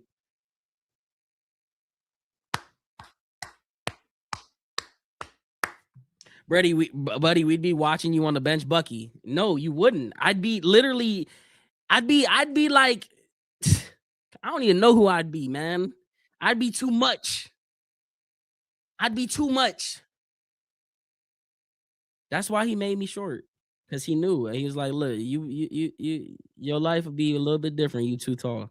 You be tall, next thing you know, you an athlete, everything be messed up. I'd be Bobby Boucher. Picture picture Dante Hall with height. I modeled like I was like a like so like I was real shifty, man. I was a real shifty and fast. That was my thing. If I got the ball, you better hope you tackle me because if not, I was gone. Well, not gone, but like I'll probably run out of bounds because I wasn't gone. But like you want to tackle me? I didn't. I wasn't. I ain't even gonna talk about Young Say, man. Wait, why are we kicking? Oh, I thought. Wait, turn it to 10, 20, 25. Let's start at the 30. 27 gone with Stefanski. Same Uber. You're getting mad Timu Drewski vibes from you? Damn, Timu Drewski? Shit. I mean, we can have the same type of success. Why not?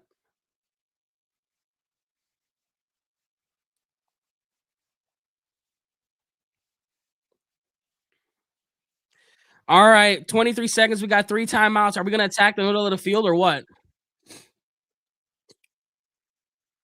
Man, where Isaiah Bond deep route at? We ain't seen it all game. Empty set, drops back, looking middle. Oh my gosh, he's stacked.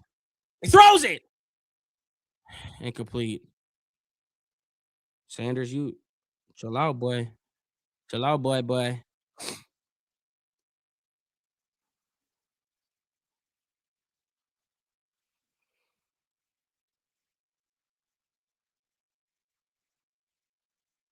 Okay, Tommy Reese, I'm gonna need for you to dial back Tommy, can we get some rhythm plays out of the half, please?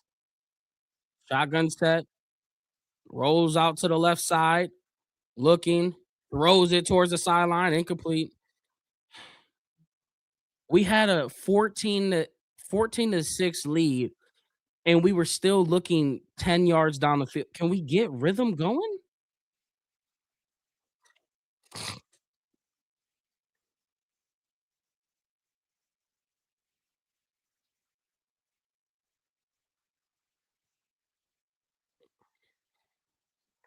Third and 10, 13 seconds to go. Absolutely no ball movement here in the first half of this Browns offense. All at the hands of the defense. They go draw a play, and that should be the last play of this drive. He got a gain of 6. All right.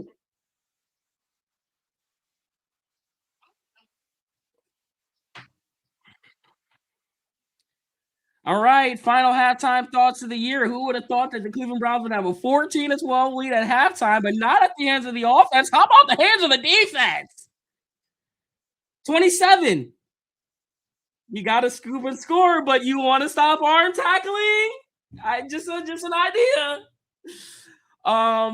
Thankfully, we did get these points from the defense because had we have not, we probably wouldn't even have an opportunity to get a Miles Garrett sack. So that's still on watch for the second half. I do think they'll get it now that we got a lead. Um, but yeah, these boys just look like they're trying to get that check. You know what I'm saying? Like just get to the end of the game, no injuries. Um, you know, and let's put something good on tape. But like I don't feel that you know what I mean? Which is rightfully so. I don't blame you.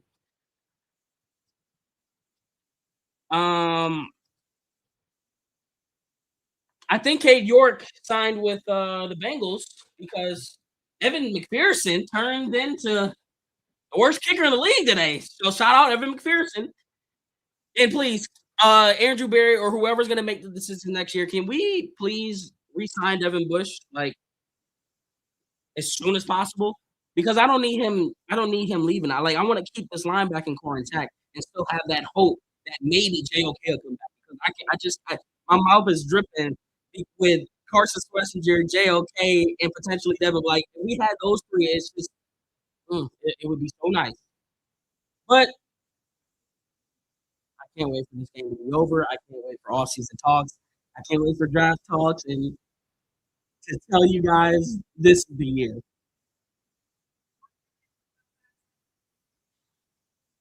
I didn't really have much for that, honestly. Yeah, I didn't really have much.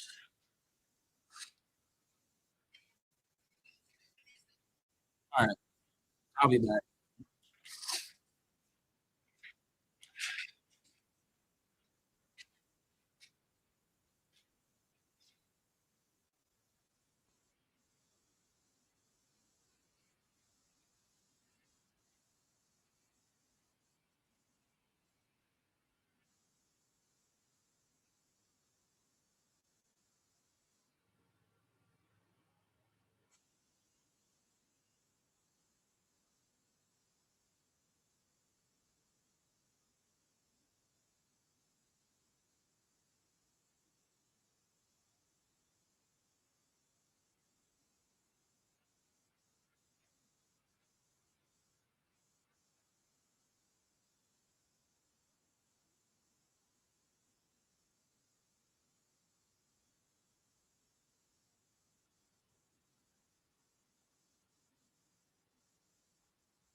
Here we go.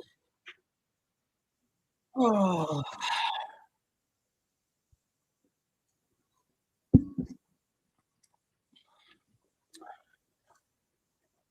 is my bathroom okay? Barely.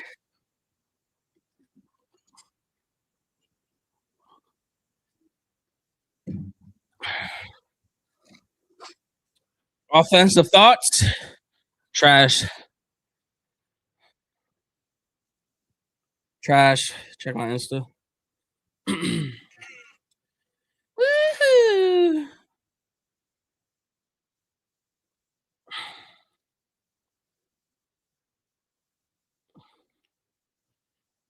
Uh, uh,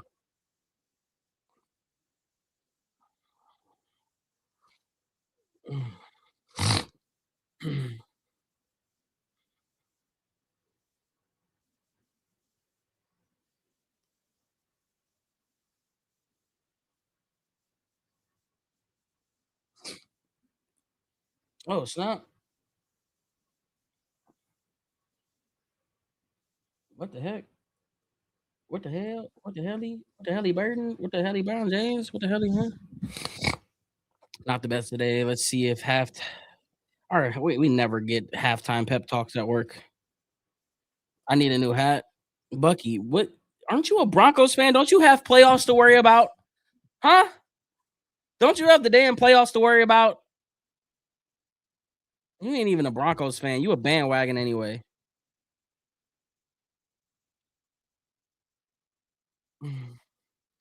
We giving Shadaddy a C for his first half? Nah, bruh. Let me see. Nah, he had a bad first half. I see a quarterback that looks distracted by what the main goal was, and just it seems I don't know. I don't see the same Shador that I've seen the past few weeks. This is the first time I've seen a I don't know. I don't know what I don't know what to call it, but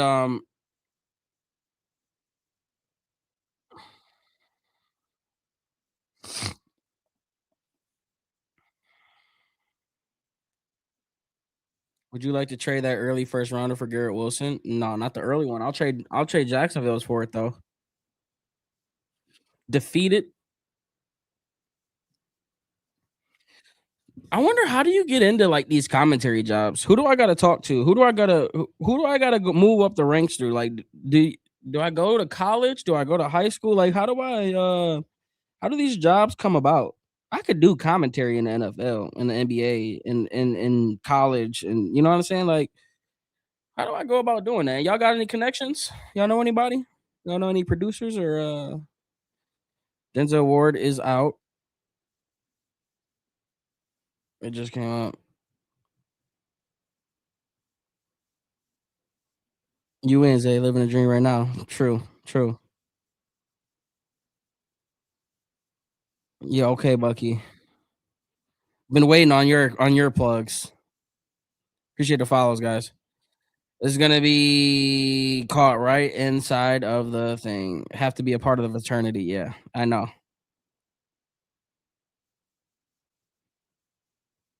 Miles is start.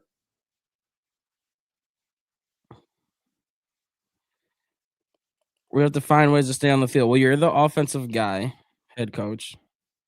Let's find ways to stay on the field, coach.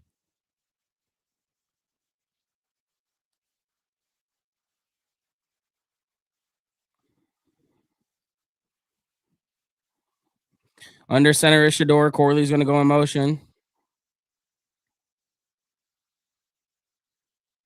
They go jet sweep to Corley. Stiff arms that, and he hits the outside, and he'll get about 5.5. Get that stream up to 100 likes. Let's go, baby.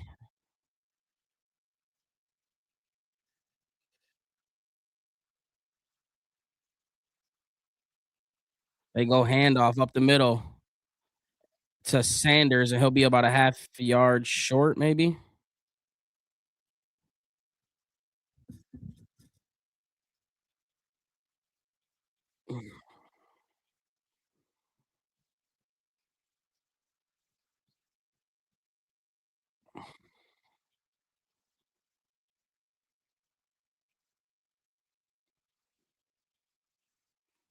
Stefanski's raising the roof on the sideline, whatever that is.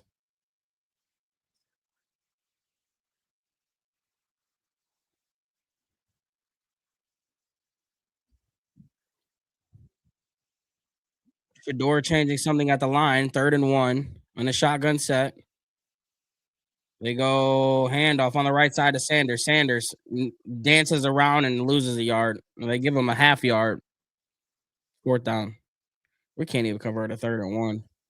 I just don't understand what happened to the days when it was like 3rd and 1 or less than 1, and you just lined up under center and you just put your big boys in and say, you know what? My men versus your men. Let's see who's better. Like I miss those days. I miss it so much. Oh, look, now they do it on 4th and 1. 4th and 1 under center. They motion Judy. They go jet sweep to Judy, and he bobbled it, but he gets it back, and he's gonna get the first down on the left. Oh my gosh. He almost fumbled it, but he got it.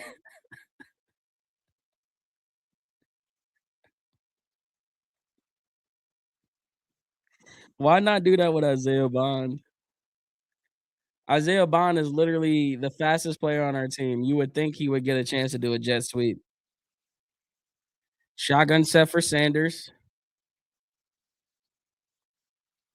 They go handoff up the middle to Rocket Sanders again. Oh my gosh, he breaks through the hole. He's at the 40 and gets tackled at the 37-yard line. Rocket Sanders with a little bit of NASA energy right there out of the backfield as he exploded through the hole and did a little juke step and found some space. Yeah, he run like I see Jamal Lewis and him. I kind of like Rocket, man. I'm bringing him, Samson, and Judd. Those three, just run it. Three-headed monsters back. 1st and 10 under center is Sanders. Sanders in the backfield. They go play action, looking downfield, steps up, delivers a deep throw, got a man, it got, he dropped it, Sal Cala.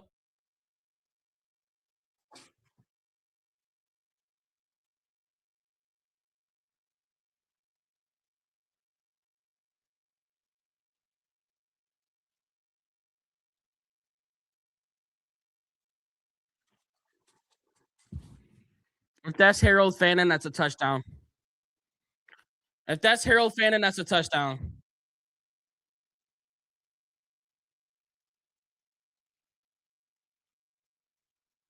Sam Cala dropped it. Under center. They go handoff on the left side to Rocket, spins off of a guy, and gets pushed forward for a gain of 5. This man, oh my God, it was in his bucket. Like when you talk about in his bucket, it was in his bucket, and he had a hole at the bottom of his bucket, and it just went right through the bucket. I mean, it was in the bucket. It was in the bucket. It was in the bucket, and there was a hole in it. Story of the 2025 season, man. Shotgun set for Shador, 3rd and 6. They push out a mine from the slide up top. I think that's Isaiah Bond. Sanders is going to draw back while looking right. Settles his feet, throws it towards the sideline. Wide open man, caught by Cedric Tillman. Stiff arming at the 10 and out of bounds at the 9. 1st down. Okay. All right. We're back. We're back.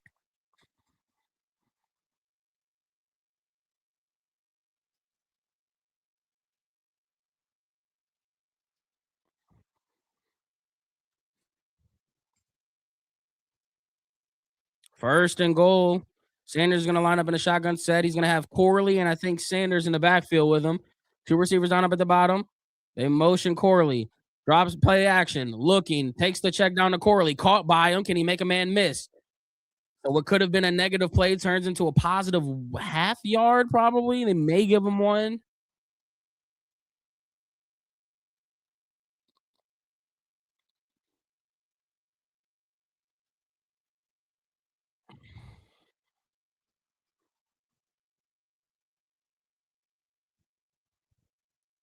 Second and goal. Let's get this in the end zone, boys. They got a jumbo at the line. They're in like a pistol set now as Whitehurst comes into the backfield. Sanders goes handoff to Sanders. Sanders looking for space, and he gets a nice gain of about 5. Cam Robinson is lobbying for a hold, brother. I don't need you lobbying for any calls. I need you to just stay locked in at the play at hand. All right. You haven't earned to get a single call. You haven't earned it.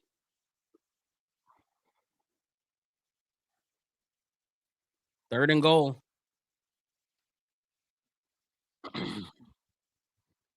9:20 and counting in this 3rd quarter. Shotgun set for Sanders. 5 on the play clock. Motion Corley. 1 on the play.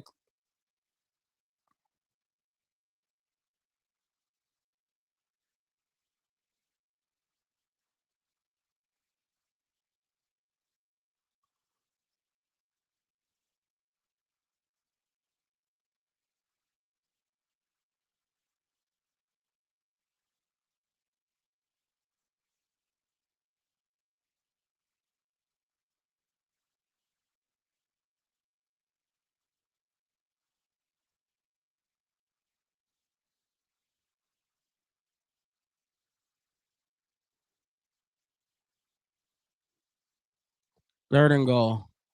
Cross back. Looking, steps up, sack.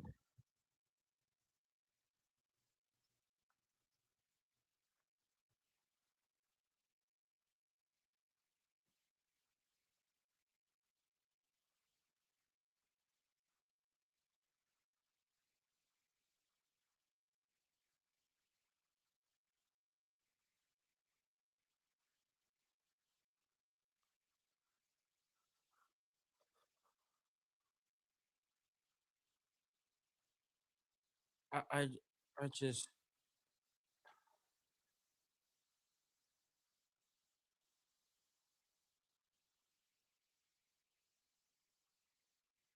it's good. I just don't understand. I don't understand.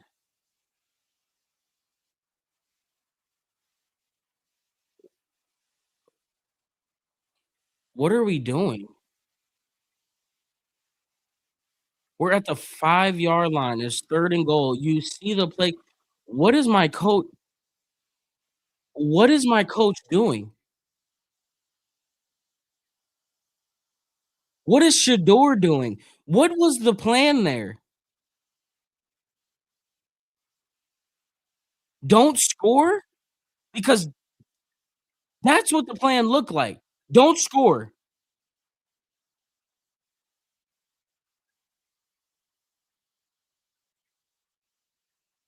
That wasn't on Stefanski. I'm sorry, Sunshine. Do you know how what can you explain to me what coach is doing on the sideline then? If you're not calling plays, you should be managing your timeouts and the clock you should know when to play. Why was he not aware of the play clock? Was Shador not aware of the play clock? Who you know why it's so frustrating? Because this isn't the first time we've seen this. This isn't the second time we've seen this. You know, like I can't I so many times this year we've looked back and been like, what is Kevin doing on the sideline if he's not gonna call timeouts? You're at the 5-yard line. Score. Score. It literally just looked like that they weren't trying to score. That's what that looked like.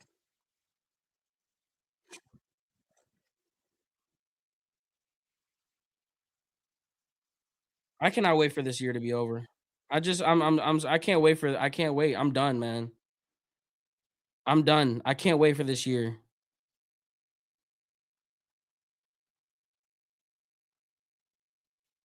If there was ever like you know, the back in the day when you were in elementary school in the school of hard knocks of teaching you how to count for numbers like 3, 6, 9, 12, 15, 18. If they wanted to teach people how to tank in an organization, all you have to do is play the 2025 season Cleveland Browns regular season tape and show them like this is exhibit A, B, C, and all the way through Z on how to tank and do it well. That the school of hard knocks, the school of Stefanski, the school of the Cleveland Browns. Just show them the 2025 Cleveland Brown season, and that's how you tank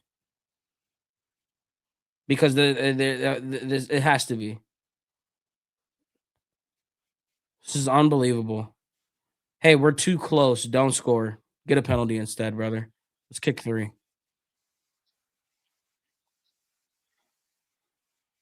Only team to get it within five every single.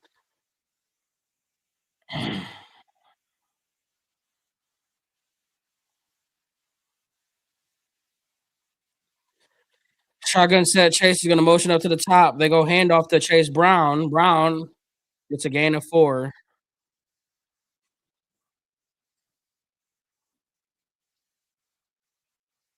Vegas has Bengals as a +7, right? Dang, I think that's the first time I've ever seen Myles Garrett's mom.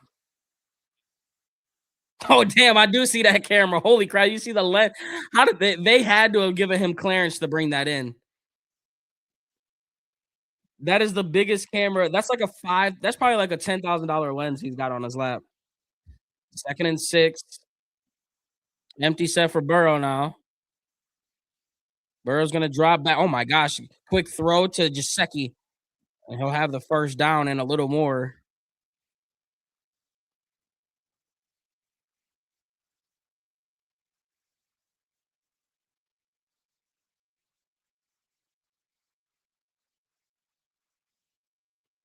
Miles' mom gotta be low key tall too. She gotta be like 6'1". Shotgun set for Burrow. Motions a man, and they're gonna get a offsides, aren't they? Oh, they're gonna get a false start on. Okay. Nah, Miles didn't get the sack yet.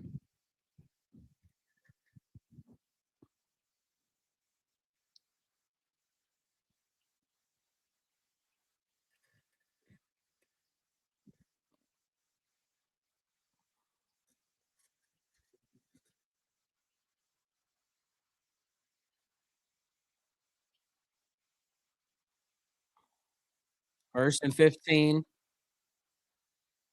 Burrows drops back, looking, throws it underneath, caught by the tight end, and he'll get the yards they lost, and maybe a yard or two more.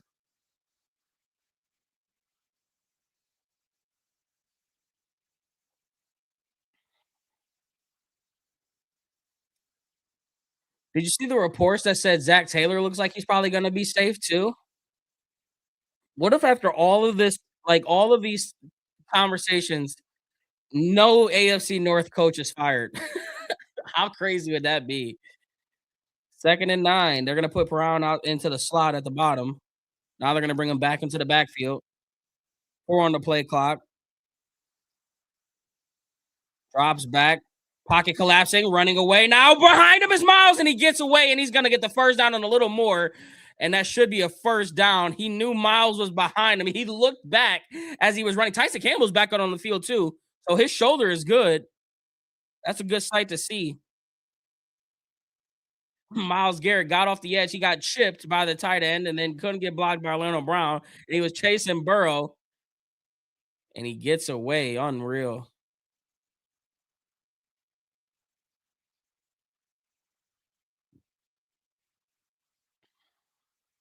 Burrow drops back, pumps right, underneath throw. Pass was intended for, I believe, Chase Brown. And it's incomplete. 4th and 1. Oh, they didn't give him the first? Okay.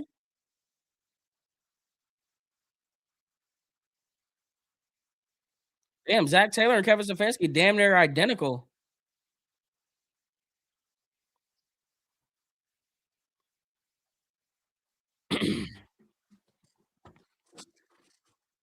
4th and 1. Shotgun set, 2 receivers at the bottom. Motion Higgins down to the bottom. Burrow's gonna drop back while looking right. Throws it quick. He's got a first down. He's got about a 3-yard gain to Tanner Hudson, I think. Oh, that's Jasecki. My bad.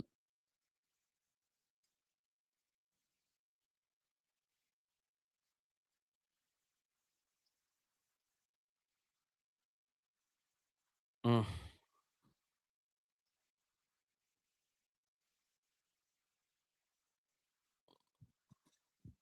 1st and 10.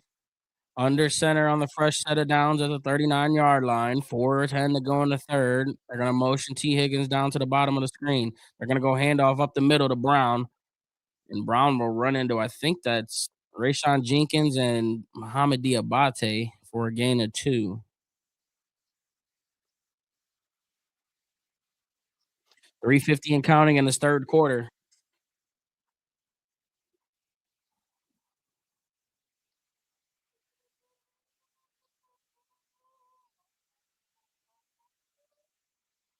Second and 8. No miles in this play.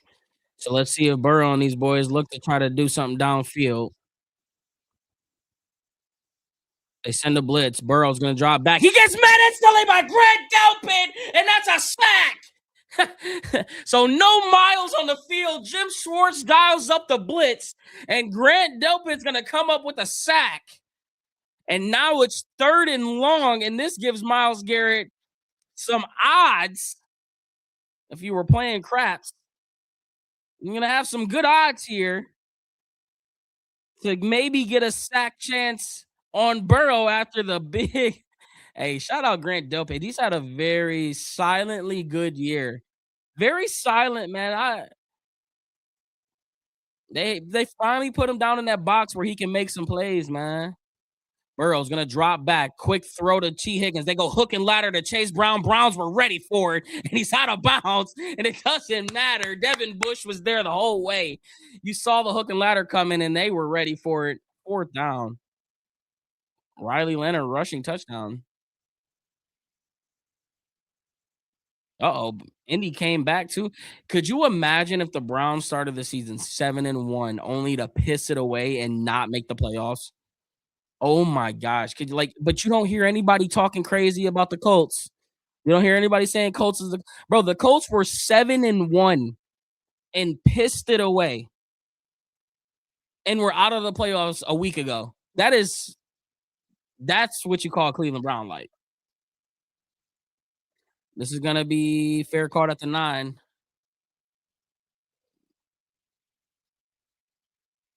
Miles is being hampered. Uh-oh, Shador Sanders.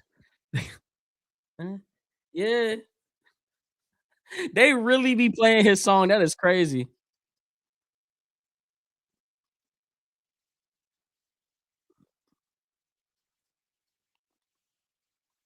They really be on that. Y you're friends with someone high up in the Browns organization. These announcers are fans. I mean, how can you not be?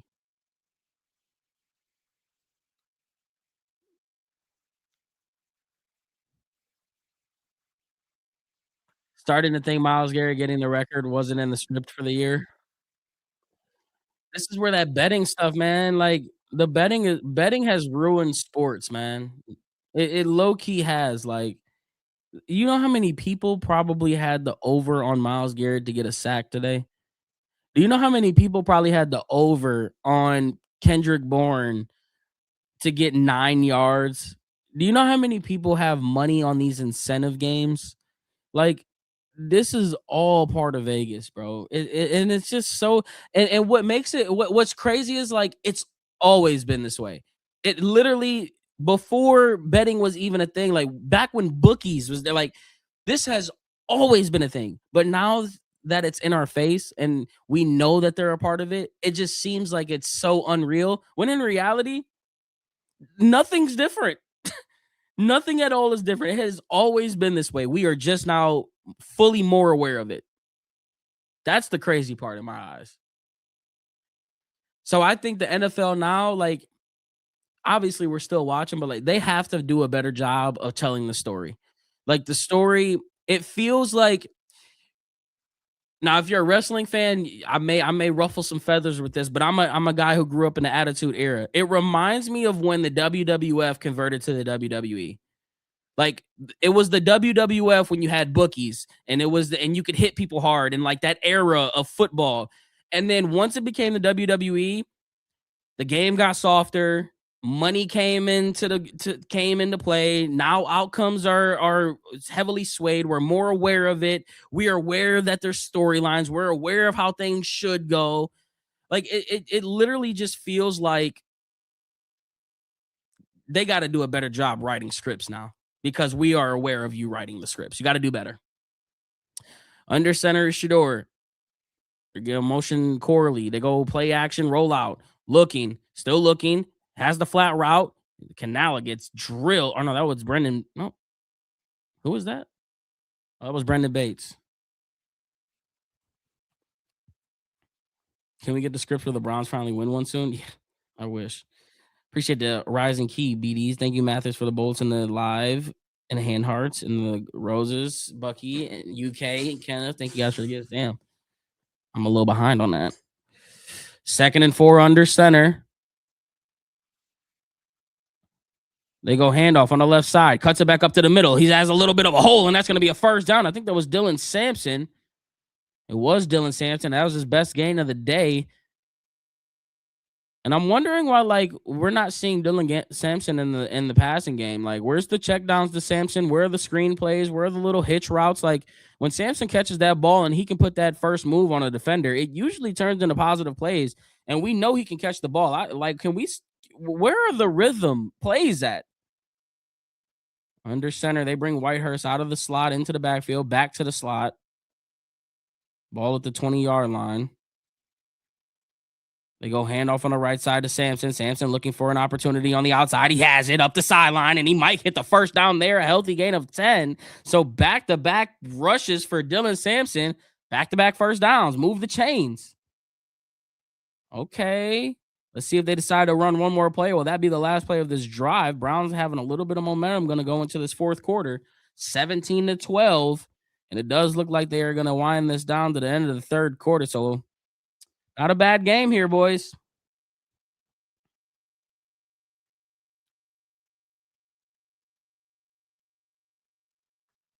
I think we are just finding the rhythm you speak of. I hope so. My goodness. This is the first game I don't feel like we've had any rhythm. What happened to Jerome Ford? I think he's got a shoulder injury. I seen on his Instagram, I couldn't tell if that was actually like a sling on his arm, but I think he's got a shoulder.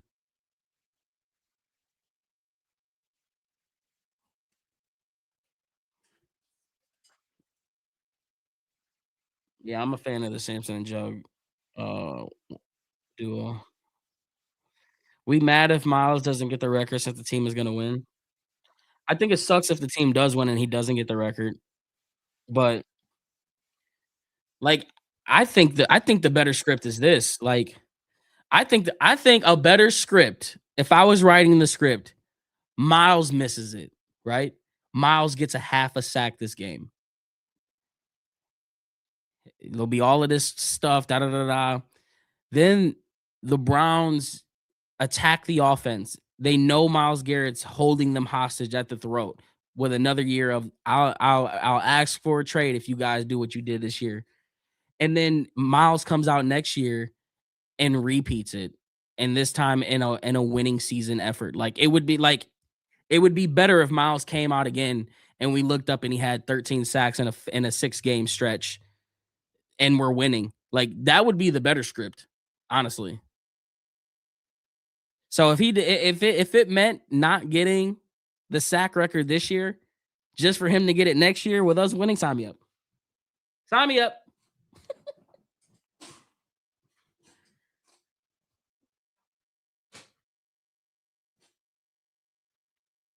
Because I'm telling you now, man, if you think you're gonna go 5-12 or 6-11 or 7-10 next year, like this is why it's like I can sound delusional talking the way that I'm talking, but I'm putting myself in Miles Garrett's shoes. I'm just putting myself around his area. It's like if you think that he's gonna go through, that would be the last season we see of Miles Garrett. I'd be willing to bet that he would demand a trade if we look like what we did this year. That's why I just think that next year we may not see the big swing and a miss in the words of Jimmy Haslam, but I think we're stepping up to the plate next year. I think we're stepping up to the plate next year, and I think we might not choke up on the bat. I think we may swing for a fence. At the very least, hopefully we ground rule double. I just it feels like they have to swing as they go bootleg. Sanders is looking to run it. He's going to take it. He's at the 35 and he'll flunge forward, and that'll give him an extra yard. So he'll be about a half yard short. You think he wants to trade after the season if he breaks it? No, I think they somehow told him. I think they altered the window plan. Barry and them told us at the beginning of the last year that it was going to be like a 2-3 year window. I think they narrowed it to a 1 year window, 2 year window. They had to convince Miles of something, and Kenny Pickett and Joe Flacco and all that stuff couldn't have been the proposal to him. I think they had to tell him like, hey, look, this year may not be it, but we promise next year we'll go for it. As they go pitch on the left side to Samson. Samson's looking for a hole. Can he get through it? And he will get through there. And what an effort by 22 to get that first down. Looked like he should have been stopped for a loss. He'll get that yard. They just lied to Miles. I I don't know. I don't know. I don't think they you can't just there's certain players that I feel like you could do that with, but, like, you're not gonna do that to one of the best players in the I don't know. I don't know. We'll never know. When that 30 for 30 come out, it should be good, but until then, it's all speculation.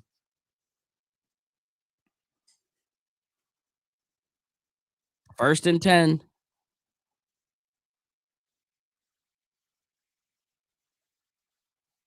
they go play action. Sanders is gonna have some time.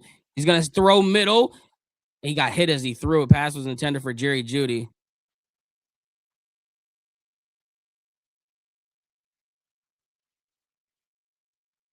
Sanders and Judy are trying to connect up a lot today, and he got hit again. It seems like every time he's getting ready to throw, he's getting hit.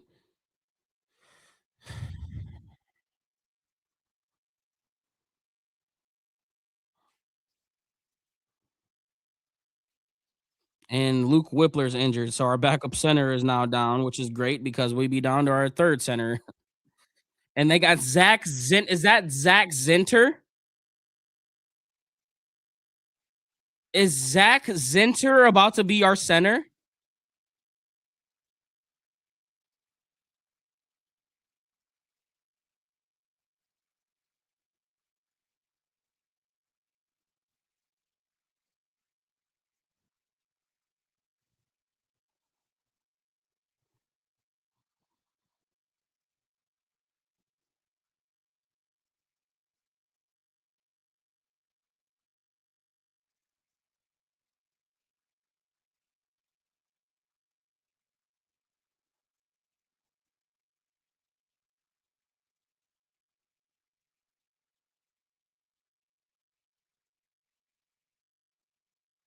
Oh my god, that is Zach Zinter. He wears number 70. Oh gosh. Oh man.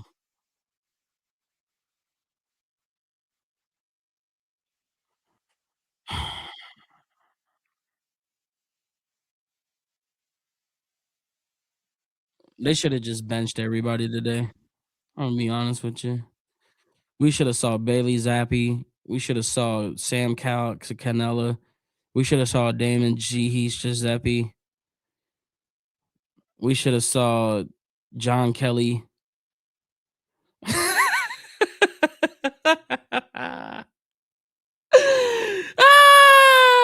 should have saw nobody today, man.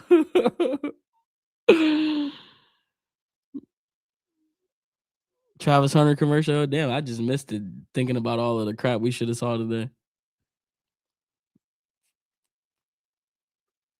What just happened? Luke Whippler got injured. So now we're gonna put Zach Zinter as our center, who couldn't even get a start above any of that is unbelievable to me. We thought we had a gem in Zach Zinter, and this dude couldn't even fight to get onto the field after they've had him for 2 years.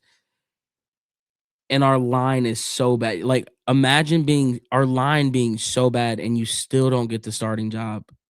Oh my gosh, Luke Whippler is literally under center right now, or he is the center. They go screen past to Malachi Corley on the right side, cutting it back up, and he's got some space, and he'll get a gain of 8.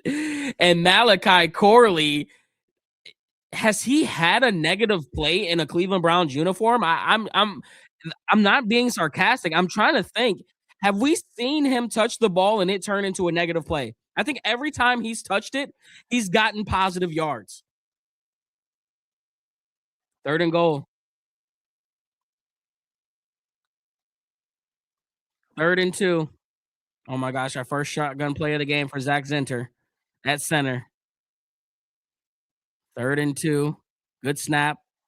And go RPO, and Sanders has it itself for a first down.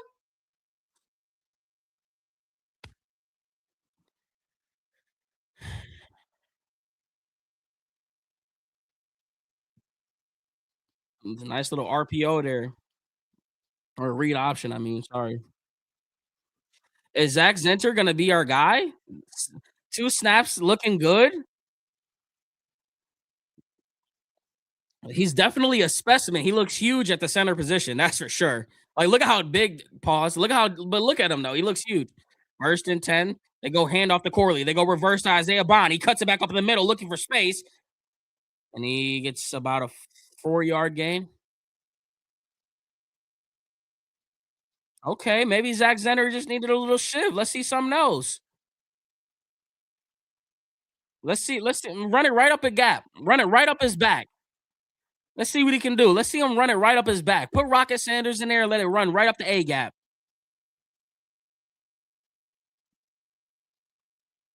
So Luke Whippler is getting carted off the field. Got to be serious then. Under center, Samson in the backfield, motion Canala. They go handoff on the left side to Samson. Samson right up the middle where I wanted it, and he didn't get a yard. So never mind. Don't do that again. But I wanted it with Rocket Sanders. But yeah, let's not do that again. I mean, they gave it to me, Chad. I asked for it. They gave me it.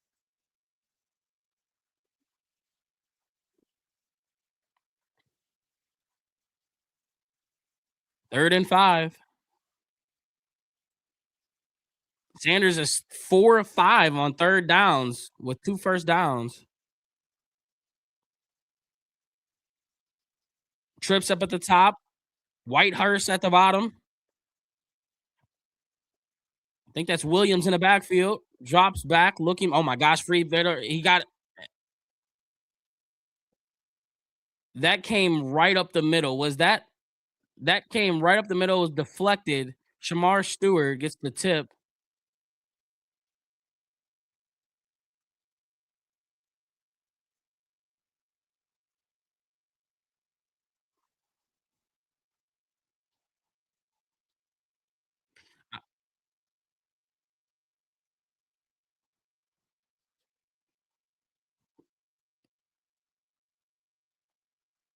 I've seen enough center. I've seen enough center at center. Oh my gosh, you can't make it up. Fair caught at the 8. Oh my gosh, he didn't even touch him. He didn't even touch him. Oh man, like that's wild, bro. That's wild.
gonna charge it.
My fault.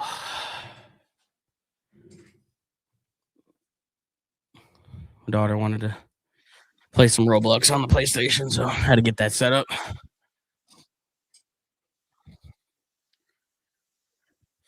Miles is lining up as a linebacker, or no? He's lined up as on the middle side on the left side. They go, oh my gosh, a blown up play, and Burrow gets away in a first down on a run, on a scramble, on a. I don't know. It was just a debacle of a play from the get go, and he just runs for the first down.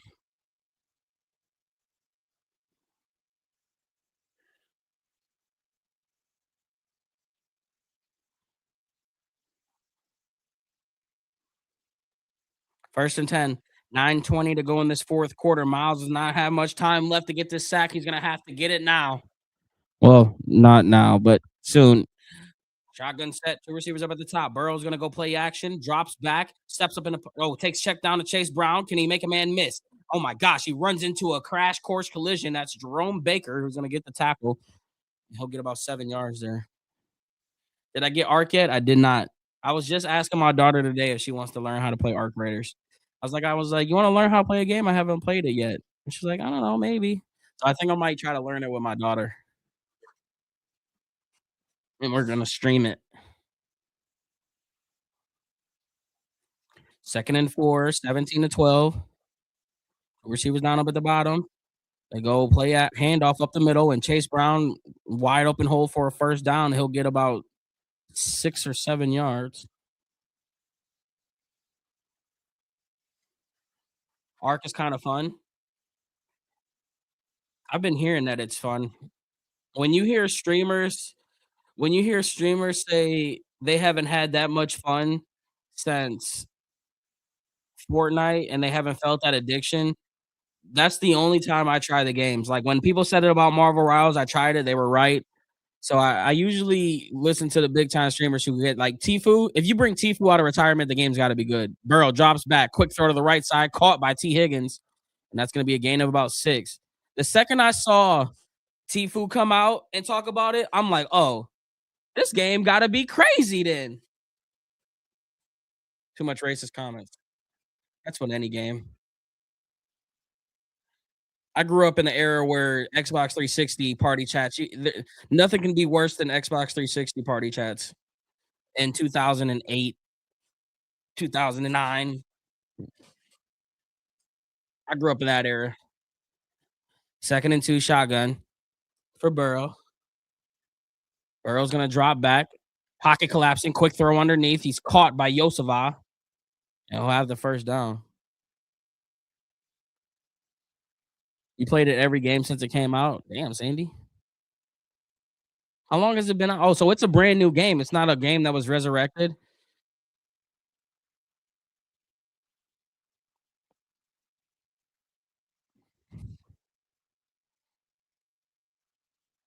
Miles Garrett said that Jim Schwartz will be a head coach sometime. So if that's the case, they might as well just promote Jim Schwartz as head coach. If Jim Schwartz wants the head coach, why not give him the shot? They go handoff up the middle to Chase Brown. He doesn't get touched for 7 yards down the field, and that's how many yards he'll probably get.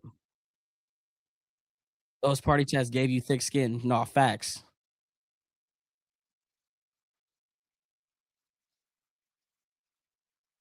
3 months has been out.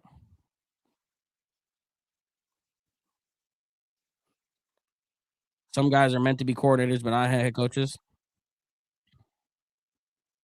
Stefanski's one of those guys. Shotgun set, drops back, deep throw to the right side. Woo! What a defensive play by number 20, D'Angelo Ross. Good job, bud. Pass was intended for T. Higgins, and that's a mismatch all day on the height. And he gets his head around and makes a play. Okay, then. That's a great play, 20. All right. All right. Short Kings unite.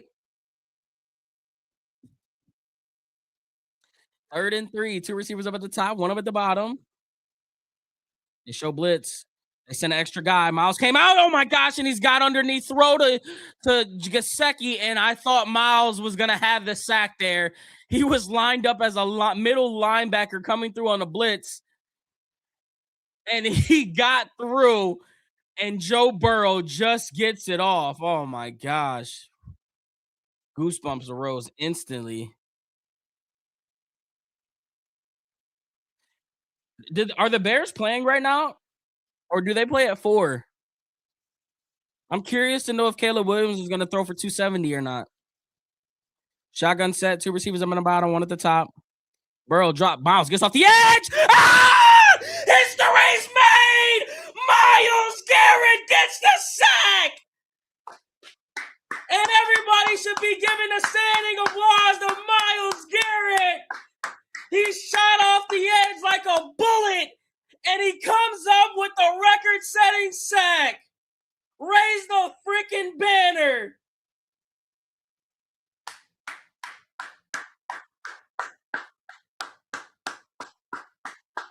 Myles Garrett, we got it. And the sideline is erupting. David Njoku's there, and they're cooling them off. And if anything for this dreadful season, you get a record out of it. Go ahead, 9-5.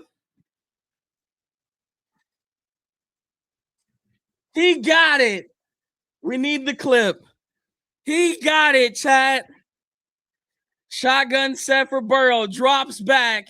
Looking left. Underneath throw to Chase Brown. And that's going to unite fire in this defense's ass as it's 3rd down.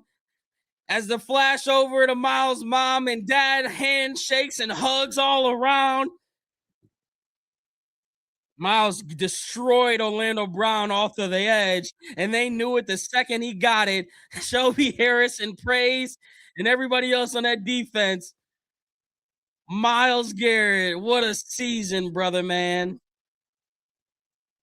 Let's go. 3rd and 15. Miles roll out to the right. Steps up in the pocket. Looking, can he come away with another sack? No, he's going to try to evade it. Throws it over the top, and it was almost intercepted by Miles Harden, and it's 4th down. Holy crap. Rod knows. Whoa. Coming through with a $20 super chat. Wow. AZ, just showing some love for your coverage the last couple seasons. Your streams have made this ish easier, my boy. Can we get a W in chat for my boy Rod knows? I appreciate you guys being here. Even though we've only won 7 games in 2 seasons, you guys still show out and show amazing support. I can't thank you guys enough. I'll always be here. I'll always be here on Sundays for the Cleveland Browns. It don't matter what the record is. Appreciate you, bro. It's going to be fair caught at the 8. Let's go, baby. Oh, my gosh. We got the sack record, boys.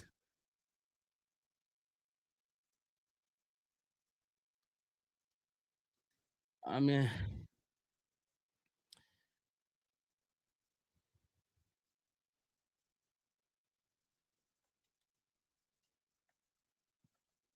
Miles was so happy. Hey, I know I had my feelings at the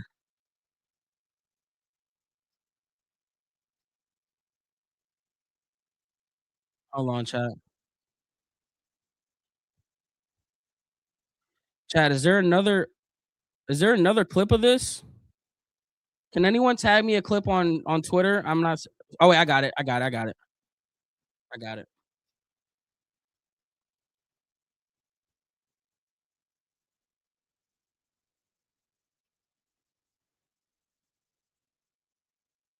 I got it, chat.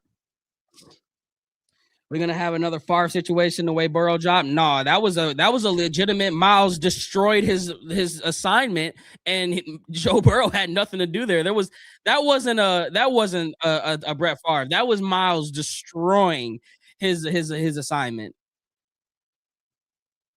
I was definitely gonna wonder if it was gonna be one of those scenarios where it was a charity case. That wasn't a charity case. That was a legit sack. That was legit.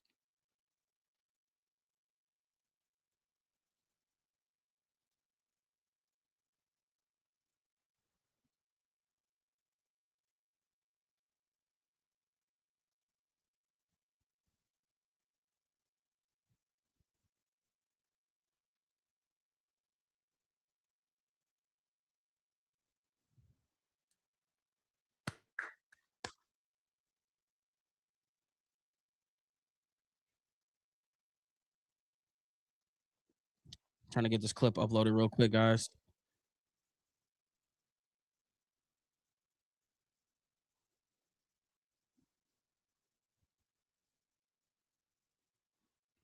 Hey, we had fun today, though, chat. The game, we still got 5 minutes left. 4 minutes left. Hey, we've been having fun today, though, chat. We got 3:49 to go. Look at Miles. They're carrying him on the sideline. Game is already over. Forget the 3:49. Game's over. Celebrate. Under center is Shador. Can he close this thing out of the last game of the season? Dylan Sampson in the backfield. They go handoff on the right side to Sampson. Sampson explodes through the hole for a gain of 4.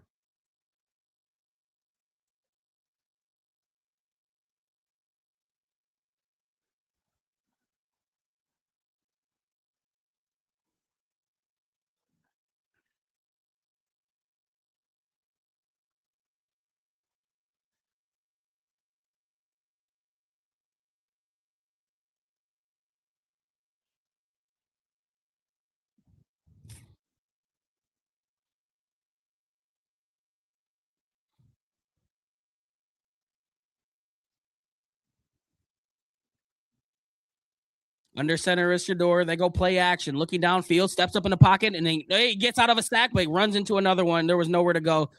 Unreal. So game's not over yet. Defense is gonna have to go out there and win it.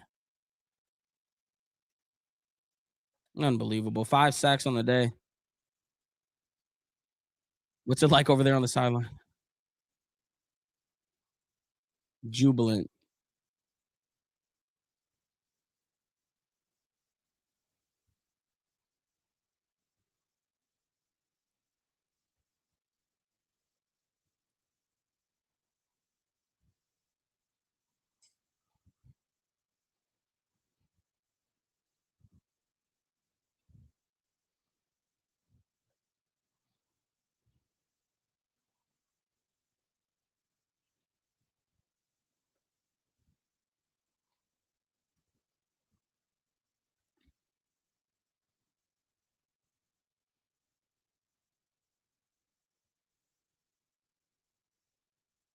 All right, we go third down here, 3rd and 18, 3rd and 14. Shotgun set.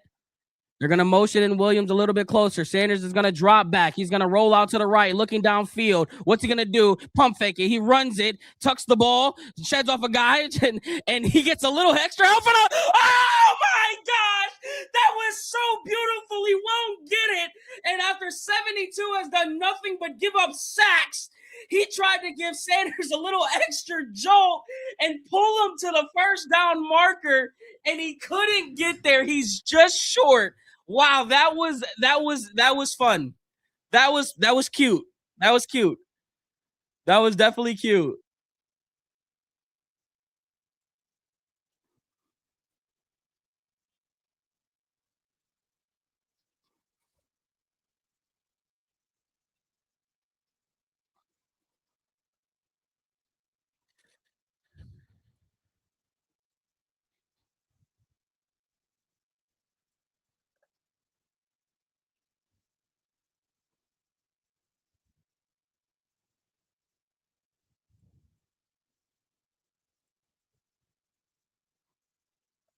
Borges is the busiest punter in the National Football League. Thanks, CBS. We didn't know that.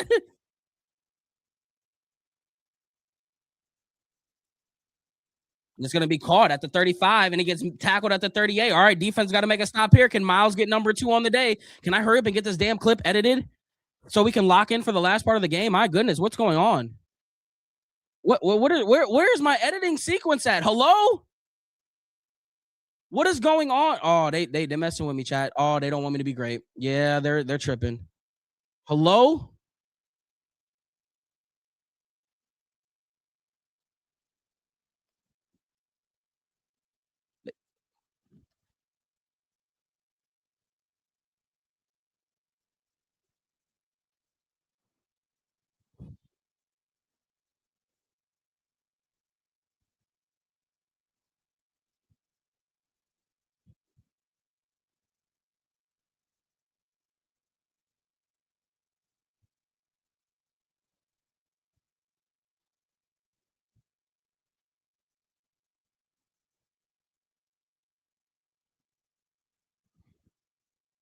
Banger clip, chat.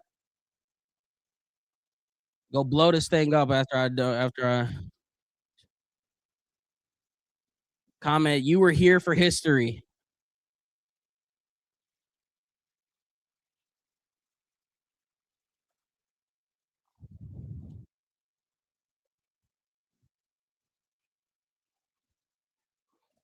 All right, I'm exporting it down now. It looks like it's good to go.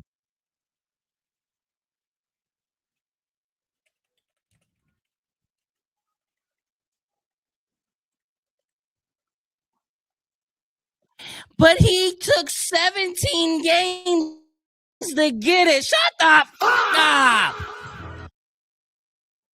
They should give everyone on the O line their final check. The master Miles is the GOAT. Thank you for the $2, baby. Appreciate you, bro. All right. Damn, it already exported? Okay. All right. All right. Let me upload this thing in. Child, we made good time on this clip. We made some good time on this clip. Way easier clip than that other one. Where is it? Miles. Wait, whoa, whoa, whoa, whoa. Where is it?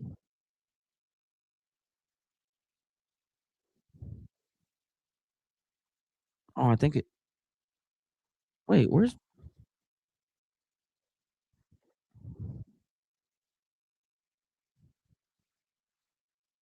right here? They're trying to. All right. Let's lock in. Let's lock in for this last, potentially last drive. Get chat. Shotgun set for Joe Burrow. Trips at the bottom. Drops back. Looking. Throws underneath to the tight end, Gesicki. Sheds off a couple guys, and he'll get a gain of about 7.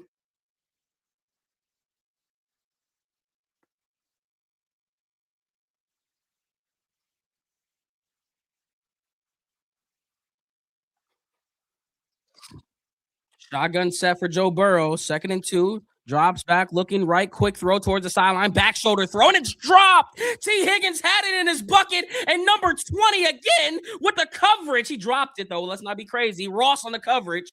Let's see if he did get a hand in there. But he had the back shoulder throw, and T. Higgins drops it. And no, that's good D by Ross. He punched it out at the end. Give him the credit. Give him the credit.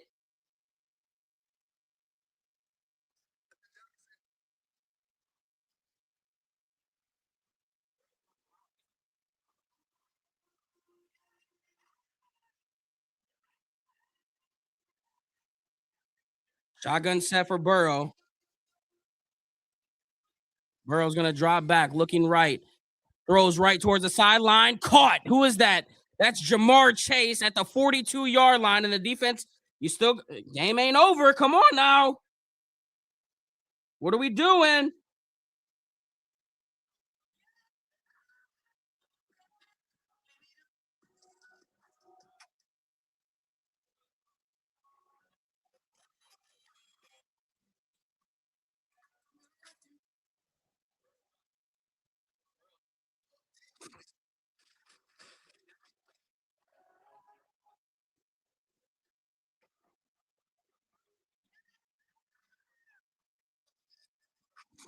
You getting that ball? I need. Where the heck are my audios at?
History has been made. Myles Garrett is the all-time season sack leader. All-time season sack leader. All right. Uploading it now to all my platforms. So go check that thing up out. The Master coming through with another 499, another great season to be a fan of you. Despite the team being bad, you stay making entertainment. Much freaking love. And we get a W from my man, the Master in chat. And a W in chat for y'all, man. And a W in chat for my boy Sue saying so with a 3-month resub on YouTube. Myles Garrett record is more impactful because it was a team that didn't have the lead a lot. Go Browns, and I hope they turn things around. W in chat for everybody in chat. How about that? How about that? For being here with your boy and sticking through this long season, man. Y'all didn't have to stick it through, but y'all did. Shotgun set at the 42. They show pressure. Let's see if they decide to send it. Burrow's gonna drop back, way back. Oh, in the dirt. That was pocket was all up in his face, and he threw that one up in the dirt.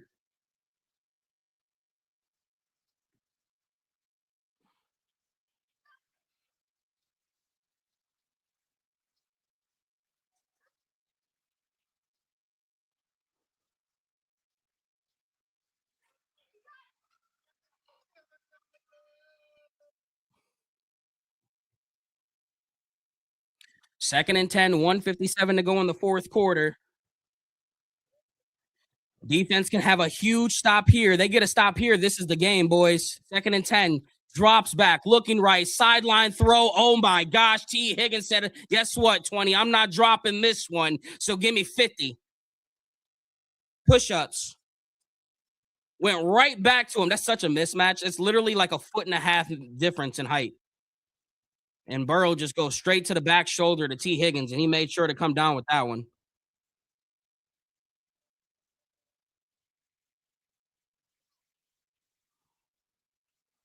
Shotgun set for Joe Burrow.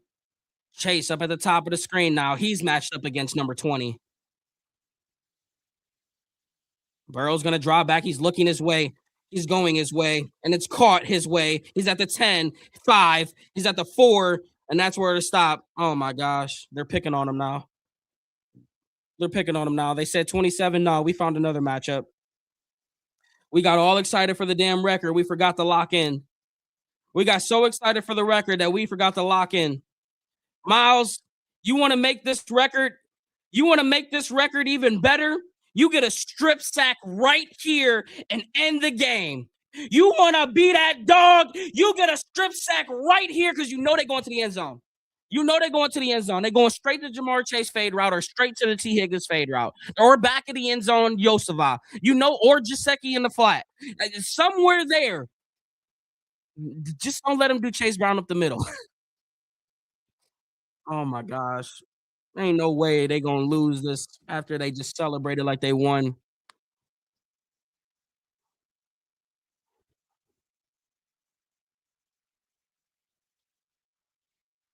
It's a big shot. Actually, this is huge because Shador is gonna get an opportunity to lead a game-winning drive if this does happen, or a game-tying drive. Shotgun set. Burrow's gonna drop back. He's looking left. Miles gets the push. He throws end zone, and there's Chase. Predictable. Predictable.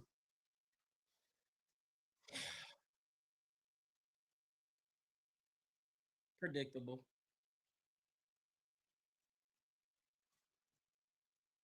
27. Yep. Yep.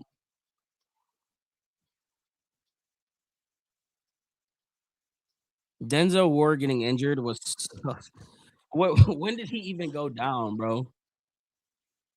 All right, well, Sanders gets his opportunity now. Sanders gets a huge opportunity. This might be the biggest moment. I mean, for Sanders, this might be the biggest moment that he's had as a pro right now. This is it. Buffalo was huge. I mean, he's had a lot of big moments, but this one, you got an opportunity. You got two timeouts. You got 129 to go. We've seen him drive down the field back to back times against Buffalo. That was at home. Can he muster something when the offense has been anemic today? And 27 is injured. Yeah, I bet. I bet. Andre Schmidt redemption game. He missed the game winner in the beginning of the year. Will he have an opportunity to win it at the end? Are you kidding me? This is where dreams are made of, right? If they don't get this 2 point, we are in a week one scenario. Oh my gosh.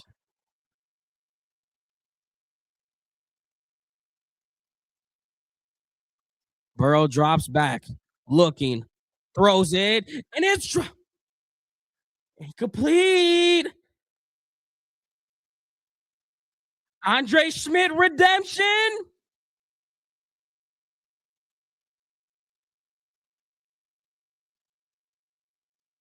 What?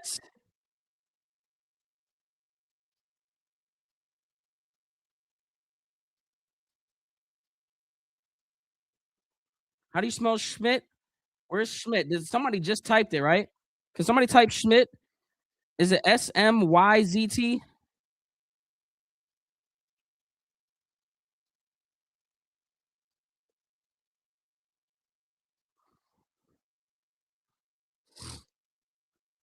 I think I got it right. Oh my gosh, this is the biggest moment. This is a big moment. This is a big moment. I'm up. What the fuck? Hello? What the hell? What's going on? No, raise the bar. Right? What is going on? I'm gonna be returned at the 25. Why is my thing not going up?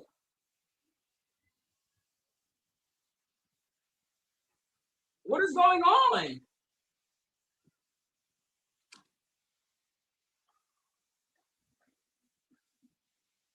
Oh,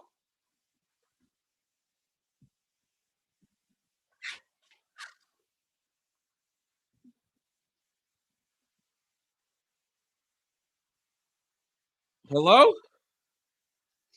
Oh my gosh, I just messed up my desk. The thing. Reset.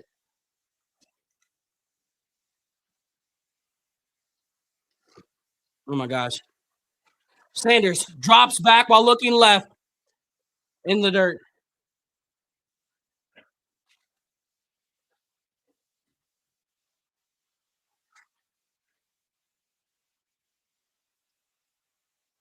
What does this reset mean?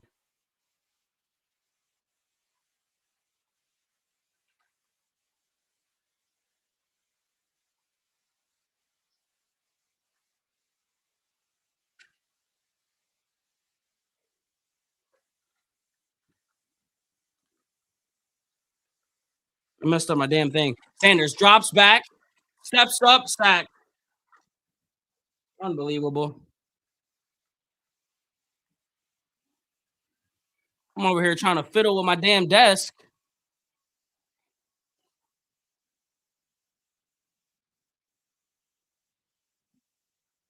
Third and 10. You got to convert here. Sanders drops back, steps up in the pocket, delivers towards the sideline. Caught! Isaiah Bond! All right, 49 seconds, 2 timeouts. You got the entire playbook at your disposal right now. You have the entire playbook at the disposal right now.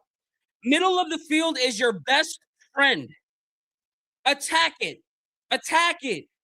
Matter of fact, this is the low-key, the perfect time for a Dylan Sampson screen or a flat route. And this is it. Now, if there was ever a time, 1st and 10, Sanders drops back, looking, goes middle, and it's incomplete to Cedric Tillman. Tillman wasn't happy with the direction of the route or something.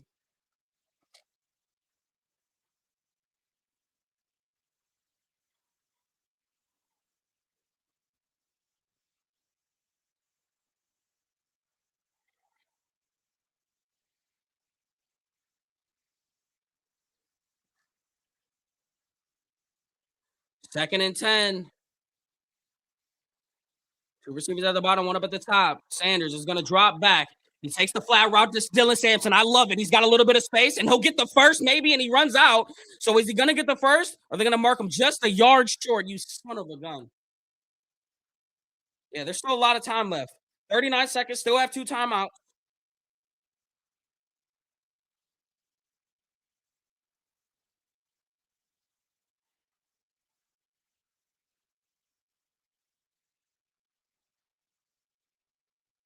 Andre Schmidt. Oh my gosh, this is what it all comes down to. 31. 39 seconds. Sanders in a shotgun set. Judy's going to come in closer from out wide. Sanders is going to drop back while looking middle. Goes middle. He's got a man caught. Judy snacks it in. It almost looked like he bobbled it, but he holds it back in field goal territory, and they're taking their time now. And the timeout comes in with 31 seconds because there's an injured Bengal, so that should use up their last timeout. So Browns will get to retain 2 timeouts with 31 seconds to go off of a huge completion by Jerry Jeudy. Jerry Jeudy has had 2 bobbled plays, both of them resulting in a huge first down, and this one comes on the most important drive of the game. Hey, y'all lost faith in Jeudy. I told y'all don't lose faith in him. You ain't trash. He ain't trash. It's a little shaky right now. All right? Let's just get off my mans, okay? I told y'all don't give up on Jeudy just yet. I told y'all, just relax.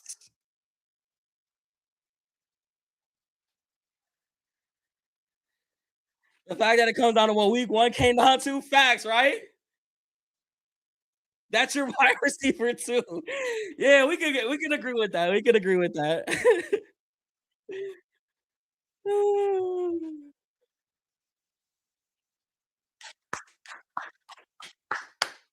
Hey, low key, Malachi Corley jet sweep. Malachi Corley jet sweep. That's what I'm running. That's what I'm running. Give me the Malachi Corley jet sweep. Just give me that. Shotgun set for Shedeur at the 38-yard line. 31 seconds to go in the 4th quarter. Hikes up his right leg. They go draw a play to Sampson. He'll fall forward for a gain of 2. He looked like it was about to be a loss of 1.5, but it turns into a positive game. And now the Browns will take a first time out there.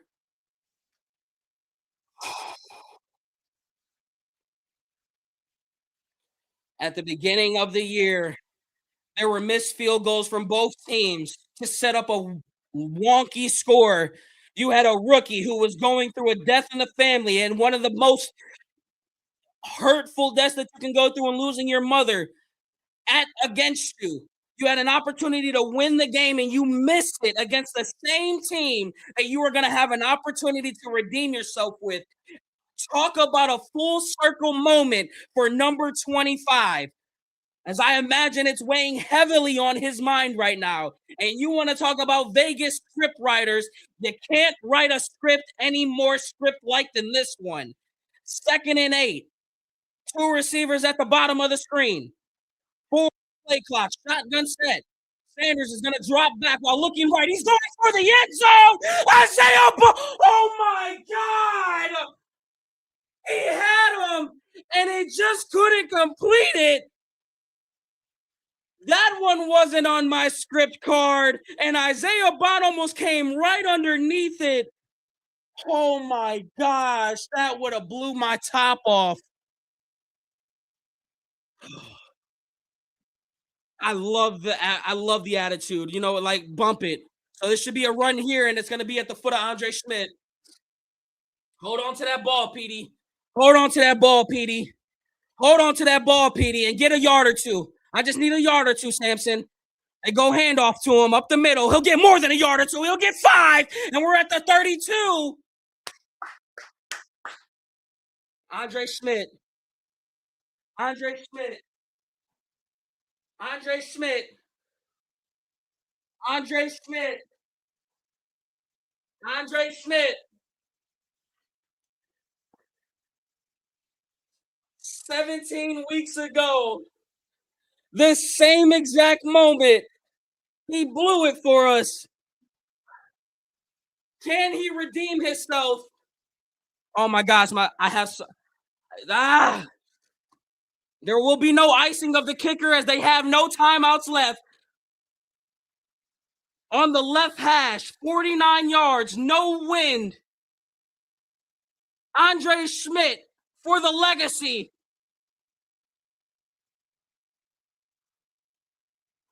The set. The kick. It's good! Flag.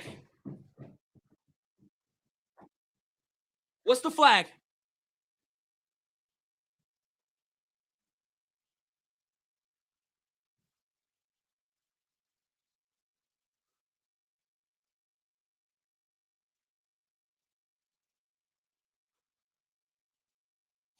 It's going to be on the Bengals.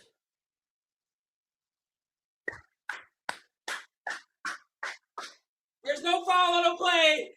What a way to end the season. F them picks, man. F your picks. F your picks. F them. That's right. F them. I don't give a damn. I'm with Miles. I'm with Shelby. I'm with everybody in that locker room. F them picks. I had fun, damn it. And Shador just let a game-winning drive touchdown win. Suck it.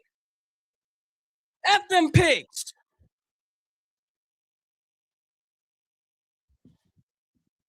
Myles Garrett gets the record in a W.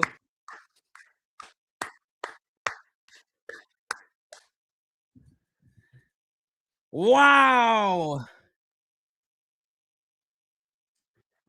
Last one of the year for my man. How about that team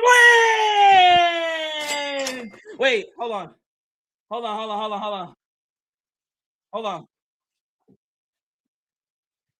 How about that team win? Guys, that's how you fight. Hey, that's how you fight, baby. Let's go.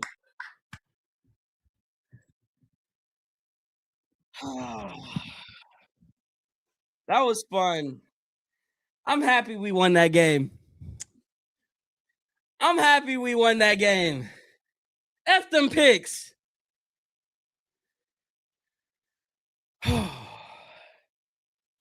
So I think the worst that we can get is 7. The worst that we can get is 7. So let's, matter of fact, let's pull up Tankathon real quick. So we're at 7 right now. We need Washington to lose. Did they already play?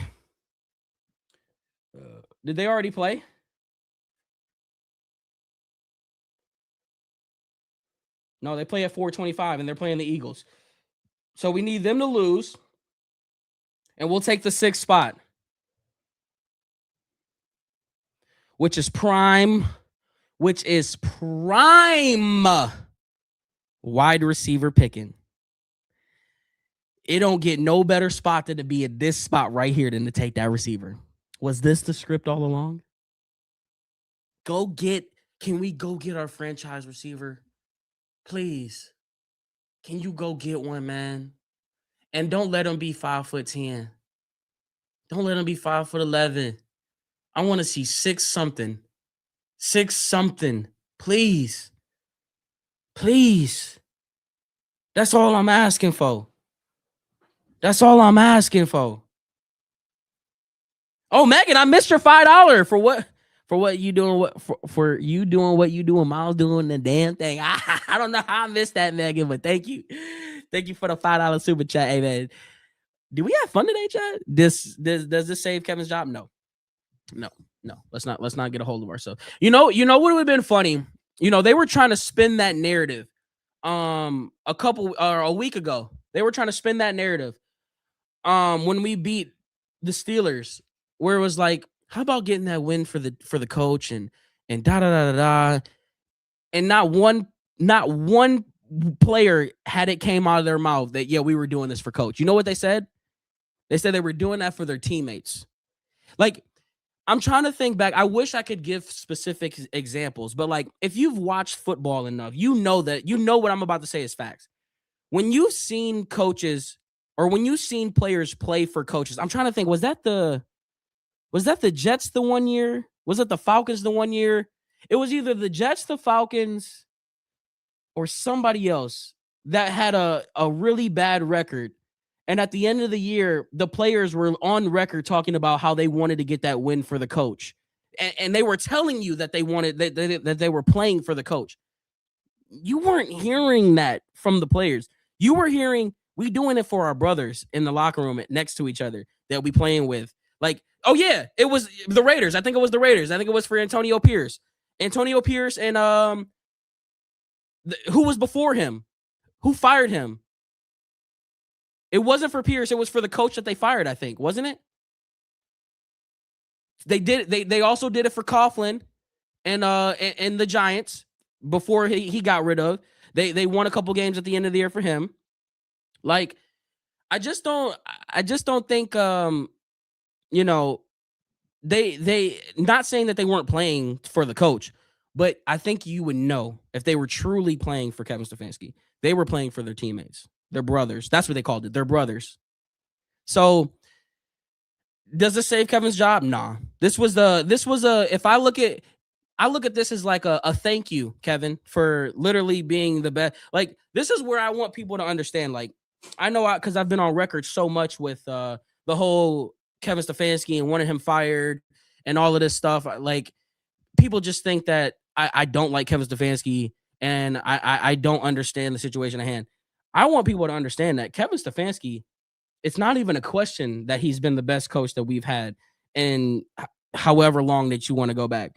That's never been the problem. My problem is it's just not enough. It's just not what we need right now. And it sucks because I say it every time. Had this been a decade ago, I'd probably be all in on Kevin Stefanski. I really would be. But for the guys that we have right now, and we've had 6 years of him, it shouldn't take me 6 years to know if he's the guy or not. So, like, it's no hard feelings to Kevin Stefanski, the human being, the person. It's just you not the guy for the job right now, specifically. So, thank you, Kevin, for giving us some fun couple years. But also, we want to talk so much about, look at the roster that Andrew Berry has given us.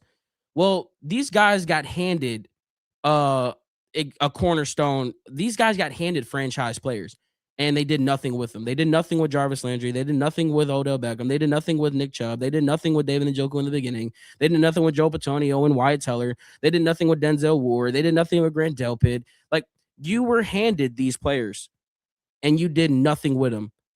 You got lucky, or I won't say you got lucky the first year. You had COVID season in 2020, and then in 2023 you struck lightning in a bottle. But in 2020, after you had the 2021 and you had an expectation in 2021, it looked just like Tampa Bay, didn't it? My man Michael with the 1999 super chat with some major love, saying, didn't renew my season tickets this year, but I had you on every game while I watched from home. Thanks for the great content. No, thank you, brother, thank you for the love. Thank you for deciding to spend your Sundays with the Crockpot gang and the Crockpot family. You know, we love to have everybody who, you know, whether you're overseas, whether you're in Pittsburgh or on the West Coast or the South Coast or the North Coast, wherever you at, we love to have you. So I appreciate it. We get a W in my chat from my man Michael for the monster 1999 super chat. I appreciate you, brother, man.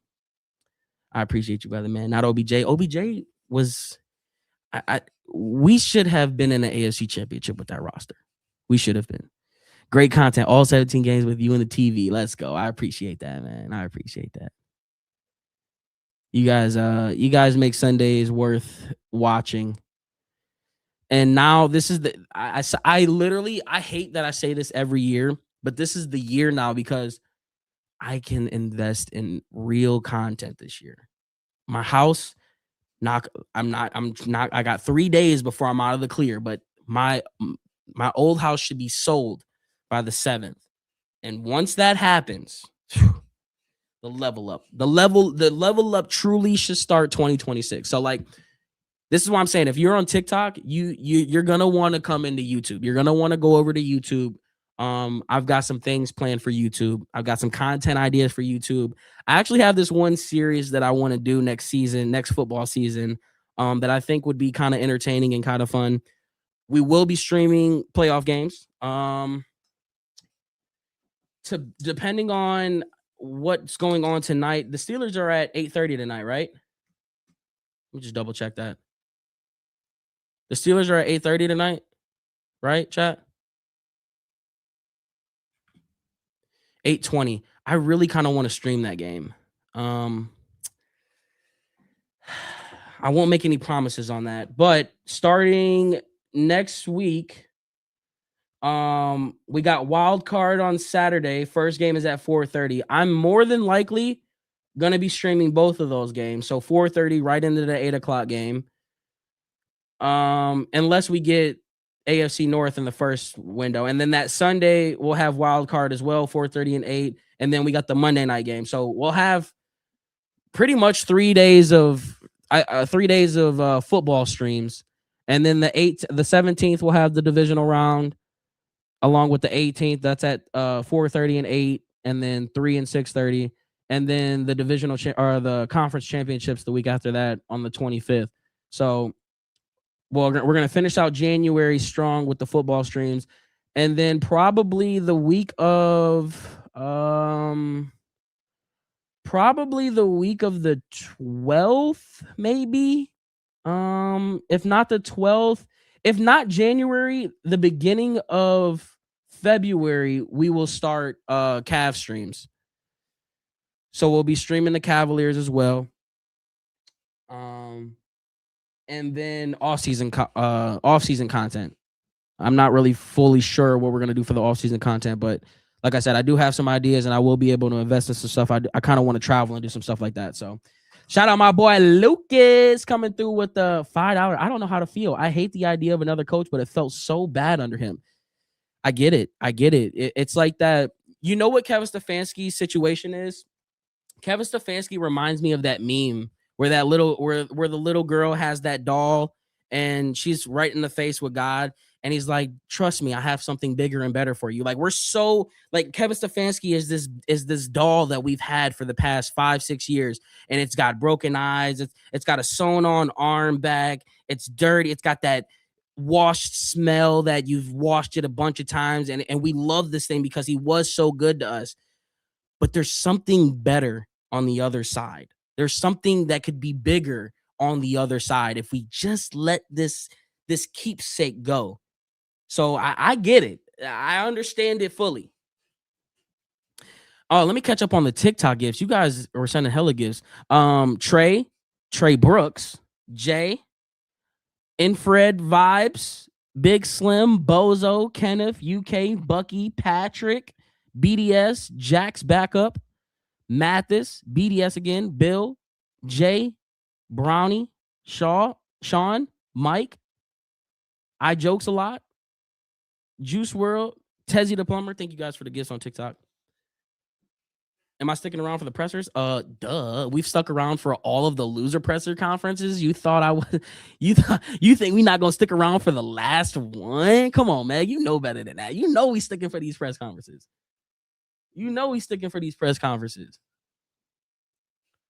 Stefanski really hasn't been good for us. I don't know. I think that's kind of unfair. I think he's been good for us. I think he's been we can leave it at good. I forgot to post this on damn Twitter. Ain't that crazy?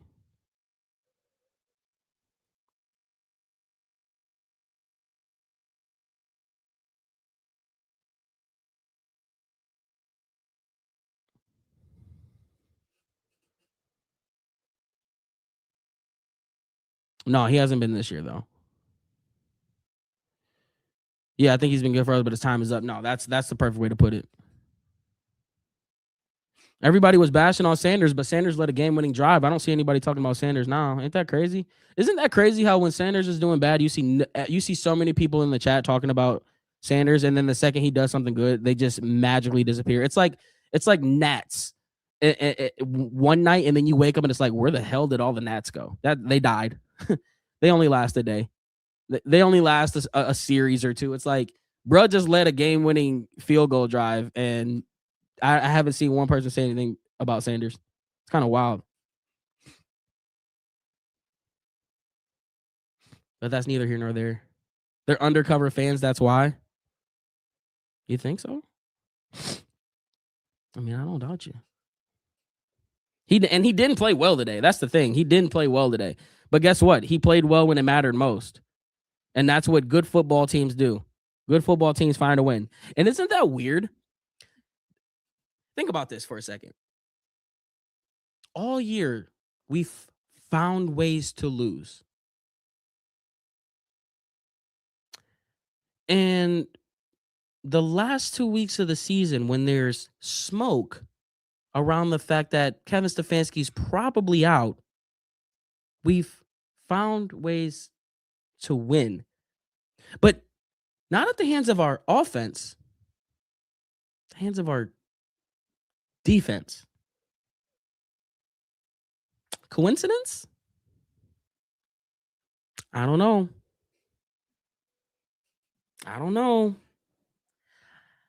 Oh, what's up? It is up. Good call, chat. Well, I would first start with Grant Delpit making a great play on the 2-point to make it a win. The water celebration. Look at his shirt. Game. So I told Grant when he came off the field, I said, dude, that play, you just won the game because we're about to kick a field goal. And then felt the conditions, as you know, were good. Can we fix the mic? My goodness. So felt once we got around that 35, we were in range for Andre. What about Andre? My fault, chat. Yeah, that wasn't by design. Yeah, incredible. Like I told you, can't write a better script, not even you, Tony.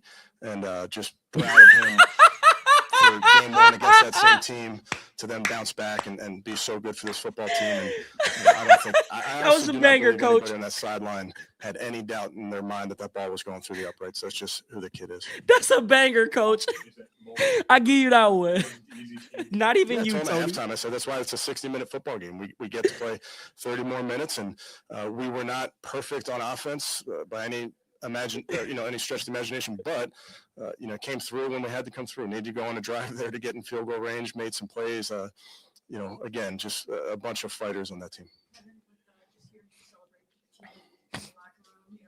They was turned up in that locker room. He out of breath, his shirt all wet. I can't wait to see that post conference. Do you want to continue on with this football team, and do you think that your job can be saved in these kinds of respectfully, that's not. This game's not about me. I told you guys that. I'm proud of that group for fighting. Kevin, Kevin, you talked a lot about blinders and focus on forward and don't worry about it. For this team, with the way this season has gone, with all the outside noise and everything, I mean, it would be easy to get late to not keep fighting. But can you just kind of expand on the makeup of the? Could you tell early on that this team had that type of fight? Yeah, listen, I know there's there comes a time where you reflect. I'm not there yet. I'm just kind of focused on this one, and I knew all week these guys wanted to get this one. We wanted to even the series versus Cincinnati. We dropped that first one of the season. We weren't happy about that, and we had an opportunity to go out here today and get a win. I'm really proud of guys that stepped up in that game. D'Angelo going in there at corners, Sam Webb going in at corner. With guys going in and out of injury, guys unavailable pregame, before the game, Carson, Harold, Dave. So just having guys step up, I think it's a great thing to acknowledge with this football team. That's kind of been the story of the season. Step up. We need you. Kevin, how fitting was it that first game under this extra point field goal? It comes down to him at the end with the game. Yeah, again, very proud of him. Confidence in him never wavered. Felt like it was the right thing to do to keep him where he was. He showed in practice all the time that he was very consistent. So, like I mentioned to you guys earlier, I really had no doubt he would make that. Did you have a good look of Miles' record set? I did not have a great look. I didn't. How was it? They left them well. That it all depends on how the game's going, and when you're in a game where they have to score touchdowns and they have to be aggressive, that's you give Miles the opportunity to go rush one-on-one. With all respect to your previous answer, do you expect these coaches around? Yeah, and with all respect to that attempt by you, I'm not making the focus about me. And with the Miles sack, we've talked to you so much about how, it means a lot to him, but also to his defensive teammates. I think we obviously saw that and how they embraced that. Yeah. What can you say about what that moment meant to all those guys? Yeah, that's history. He's the sack king. That's unbelievable. They've been playing this game for a long time, and for him to go get that in the circumstances with the degree of difficulty in which he got it this season is unbelievable. He's the defensive player of the year. You can make him the MVP if I had a vote. And I think the reaction of his teammates is genuine. That's real. These guys care about each other. Very vocal about your president, Jim Schwartz. When you guys have been working together, he's been like everyone else. He aspires to the top of this profession. What would your endorsement be of him to someone else who is looking at him? Yeah, I love Jim. I love working with Jim. He and I are cut from the same cloth. He's more than deserving of those type of opportunities. And if that happens, I'd be thrilled for him. Kevin, you hadn't worked with Jim prior to him. You hired him 3 years ago. What did you learn about him? This is the side of Kevin that I like, though. I like this side of Kevin. This is why I hate this. Our office is right next to each other, so we spend a lot of time together. Again, we see the game very similarly. We see a lot of things about this game very similarly. I think I've told you guys before. He reminds me of, one of my former coaches when I was playing. Just the way he goes about his business. So yeah, Jimmy and the entire defensive staff, did a great job. I know the focus was never about Miles' record, but was there a big sense of relief when he finally got it? Because it felt like it had been building for. Yes, there was, Scott.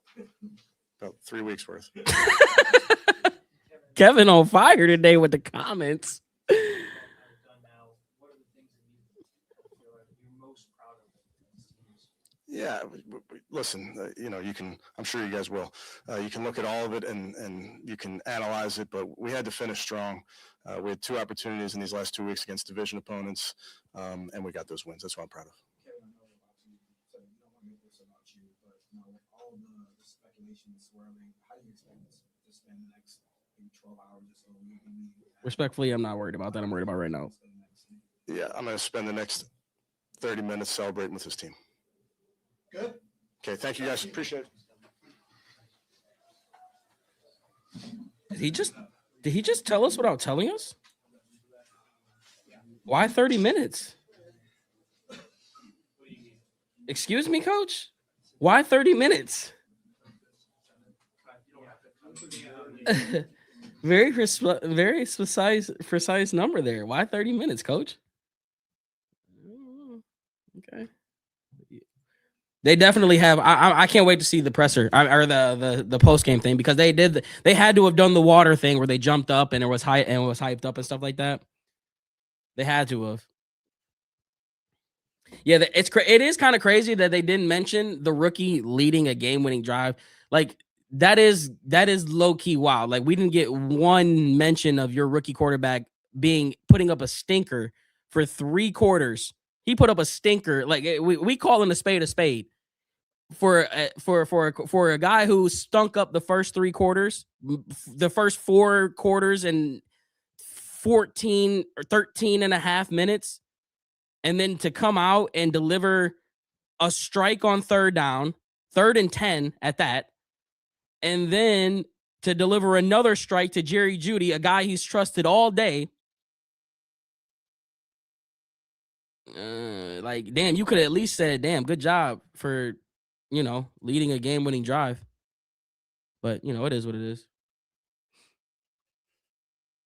Well, your example to make, I compared him to a vet. Wait, what? Where did I compare him to a vet? What are we talking about here?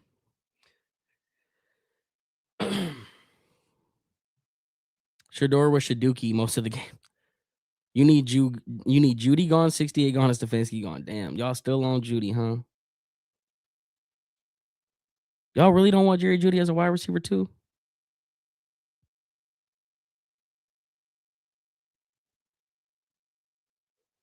Do you want the Browns to get a coach from outside the organization or promote within?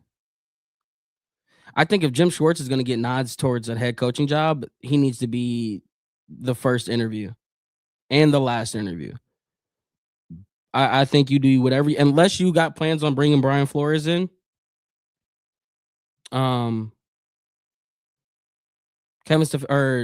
Schwartz needs to be the first and last interview. I also think they need to look at Tommy Rees. I think Tommy Rees, they're every time reporters talk about Tommy Rees, they talk about how well respected he is within both the NFL and the college rankings, and he'll end up getting a coordinator job somewhere else. So I think they'll look at him, but for him to be the head coach, I don't know. I don't think I want Tommy Rees as the head coach, but I definitely think that he'll probably get an interview if it was the case. I think this is where you guys have to remember my theory. And I still think my theory is the number one thing on Jimmy Haslam's mind, despite what I said earlier in the game, where I do think that they're going to step up to the plate and swing next year. Now, how big of a swing they're going to take next year, that's yet to be determined. But I do think that with Myles Garrett, he will put pressure on these guys again. I mean, you've already heard it in his comments when he was asked about, because he's like, I want winning, whatever that looks like. He didn't give a lobbying comment to keep Kevin Stefanski. Like, that should be what you should be following right now. And he's telling you that, hey, cool, we sucked this year. We're not doing that again next year. You better figure it out. So I do think that next year is going to be very, very no, not even next year. This offseason is going to be very, very interesting to see who they do decide to maneuver, because they either have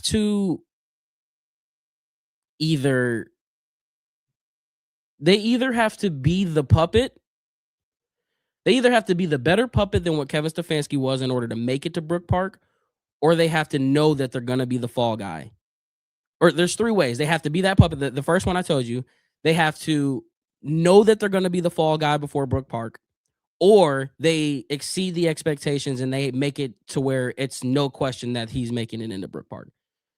I think Jimmy Haslam is going to be looking for a very, very specific type of coach this next season, which is why I think Kevin Stefanski lasted for the amount of time that he did.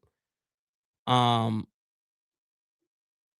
I don't know. I think I don't know if that's within or without. I don't know.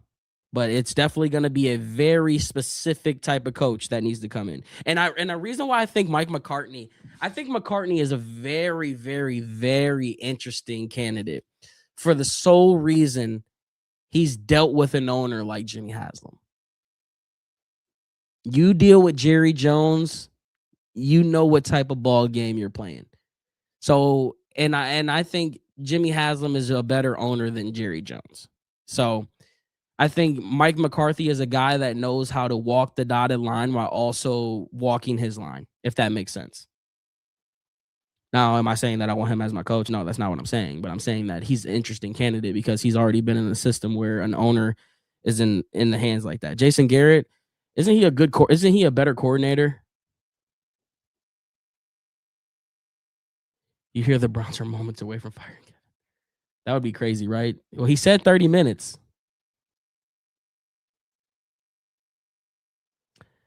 You sadly don't see Stefanski going anywhere. No, the master. Don't blind yourself. He's gone. He's gone. The writing has been on the wall. The same way that this ended with, I want you guys to think, like, I wish we could have a Click remote.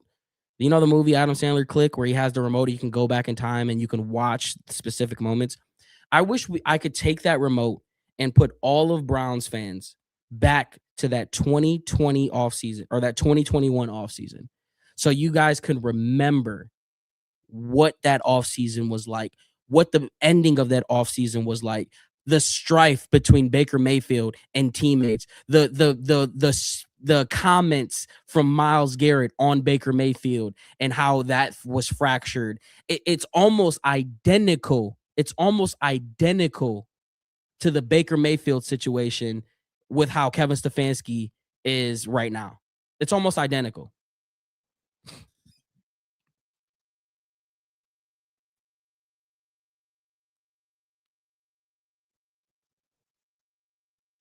Broncos offensive coordinator.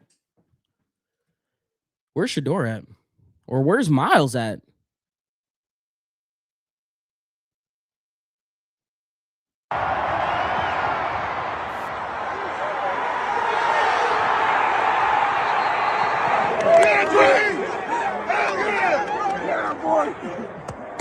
Got the dub. Let's go. Hey, we sorry for the heart rate. We got to make the entrance.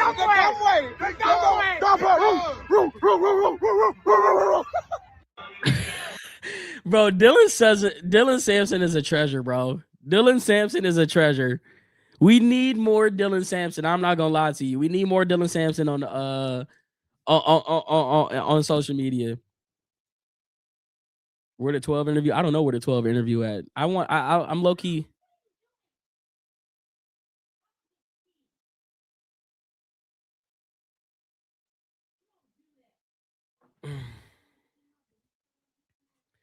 Check YouTube. What about YouTube? Oh no, it's not. It'll be on here. Although that audio was terrible.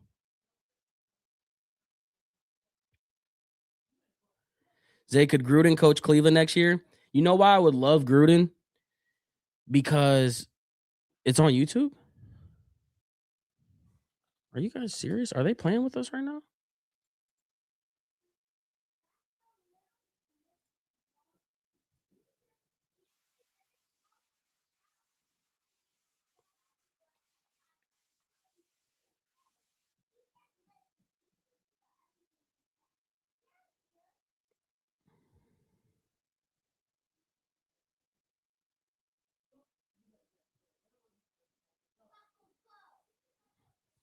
Wait. I need to pee.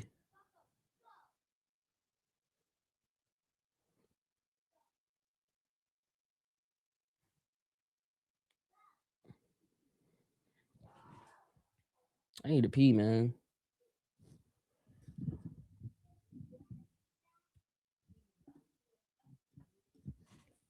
Can Miles beat his own record next year? 100%. He had 14 sacks in 4 weeks or 6 weeks or something like that. Like, then he went 2-3 weeks without a sack. Of course he could.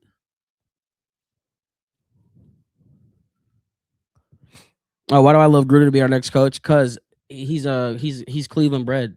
His dad was a diehard Cleveland fan. Like, I think being from Cleveland and knowing what it's like to be a Browns fan and all of that, I think that holds a lot of weight.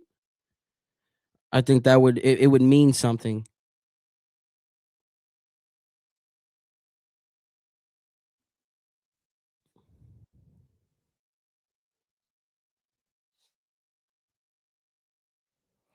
I keep telling you guys though, I'm not making no like I know this is weird. Oh, here we go. Damn, you see how quick they went? Holy crap. Damn. That was like Black Friday in 2011.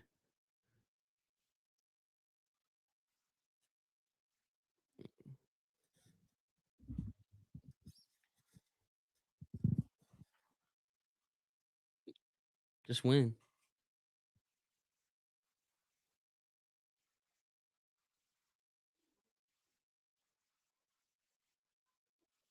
You could tell.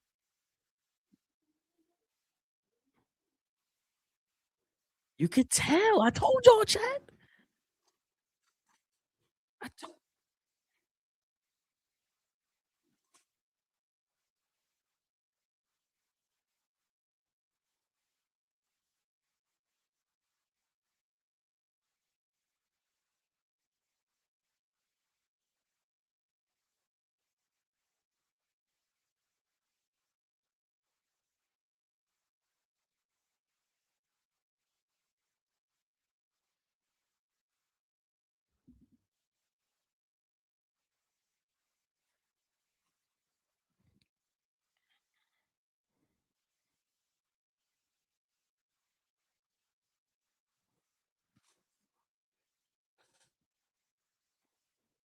get back in that position how it was.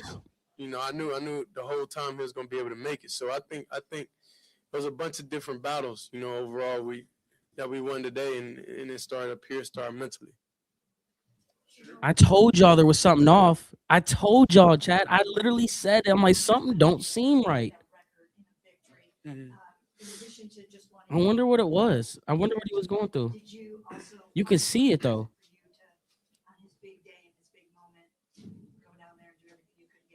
Damn, I'm good with this. Yeah, I think all of our goals and everything is aligned. So I don't think it's a much more want to than that. I think the want to is to prove that I'm able to drive down the field, and that a bad half, you know, doesn't define a character. Like kind of how it was the other week. We had the same opportunity. So I think each week by week, it was building different things and accomplishing different things, and being able to prove to myself, but not just myself, but this team and everybody, that in certain situations I learn from, I grow from, and I was just excited to be put in that situation again. That I kind of put myself in that situation. What did you see on those couple of on the last drive? What did you see on those couple of big throws? Whatever outer comeback to Isaiah, and then. Yeah, I think it was just clicking. You know, I think it was just clicking. I think we got back. I think we got back a lot to what we been doing, honestly, and I think being able to go through the keys and reads, like those are the stuff that I know like the back of my hand. So that's where reps, and that's where all that different type of stuff come into play, to where you're able to execute each and every play, no matter what defense, you know, they're able to put out there. So I think we got back to being who we are, you know, and not really going at them like a certain way, which that was good, but sometimes it just didn't fit my eye, and I wasn't able to get through my reads quick enough or play like really fast and on time. Yeah, I mean, I'm able to recognize it, but it's all in the mental. You know, I think the devil, of course, is going to attack you different ways, people around you and everything. And honestly, like this whole year, has been a long year. It been ups, downs. It been, you know, different feelings. So, like you gotta be able to, at some point in time, you know, talk to people. You know, sometimes you gotta lean on people also. So that's what them, my guys in there, was able to really like come to life. That's whenever they talk to me, nah, bro, this ain't you right now. You know what I'm saying? Like that's the type of stuff like that gets you going. That's the type of positivity and stuff that you need around, that you need people to let you know who you are. You feel me? So continue being that guy. So I think a lot of it was that. today and this whole week, and I didn't feel like I wasn't surprised if I didn't come out off rip playing a clean game. But the main battle and the main thing that the challenge was for me today is what's gonna happen whenever you face adversity. Whenever you're not seeing there, whenever you're not seeing it is good. Whenever you're a little bit slow on things, like what are you gonna do? And I think that was the lesson today, was to be able to overcome it. And I feel like that last drive and all that is definitely happened. What have you, I know it's only 45 minutes after the game, but Yeah. what have you learned about yourself this season, and how important was it for you to finish the game on this type of note? Well, I learned what I like. I learned what I don't like. I learned what I'm seeing. I know what I see well. I know what I don't see well. And I learned a lot mentally, and I learned a lot emotionally, physically, everything. I think mentally it was how to deal with when things are going your way, when things aren't going your way, when how to deal with feelings. So that's what I feel like this year is about. I think it was one of those years that how you gonna deal with the feelings. You could be not playing and feel some type of way, and you could be playing and feel the same way as if you didn't, as how you were when you weren't playing. So it's kind of like you got to create your own reality and everything, and you got to have the nucleus of people around to be able, and it's not just your family, like it got to be outside. So I think that's what this rookie class and that's what everything is like being able to lean on each other when everything's down, being able for them to come to me and say, "No, that ain't you, bro. Like you tripping right now. Like you got to get back to doing you." Like that's what I need. You know, I need positivity. I need those type of stuff speaking into you. He's telling you what type of coach you need. He's telling you. Playing normal. You get back to seeing the game how you see. So a lot of that stuff is like mental stuff. You know, it's not physical. The physical has been the same. You know, like of course you're gonna be able to improve this off season or footwork, seeing stuff quicker and everything like that. But I think the biggest lesson of this year was mentally, and I feel like leader. I achieved that and I won that. He telling you what he wanted in a leader. Can you put yourself in the shoes of Burrow and all these other guys? What's it like when you got Miles Garrett coming after you? What's the quarterback feel?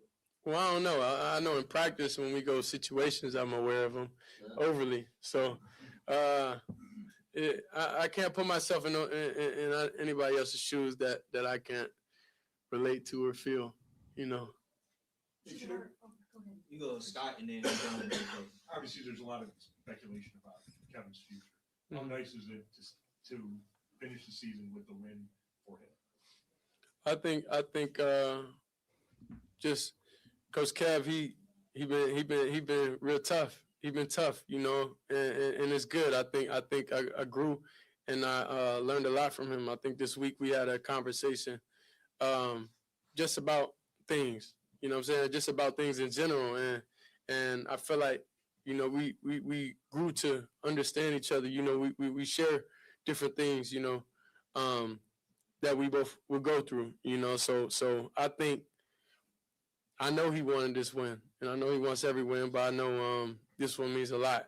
And I don't know. I wish we all, like as a team, and I wish everybody could have got more personal, you know, within this last year. Quinshon even came over my house a couple of days ago, you know, and like I said, in that dark time, he came over my house.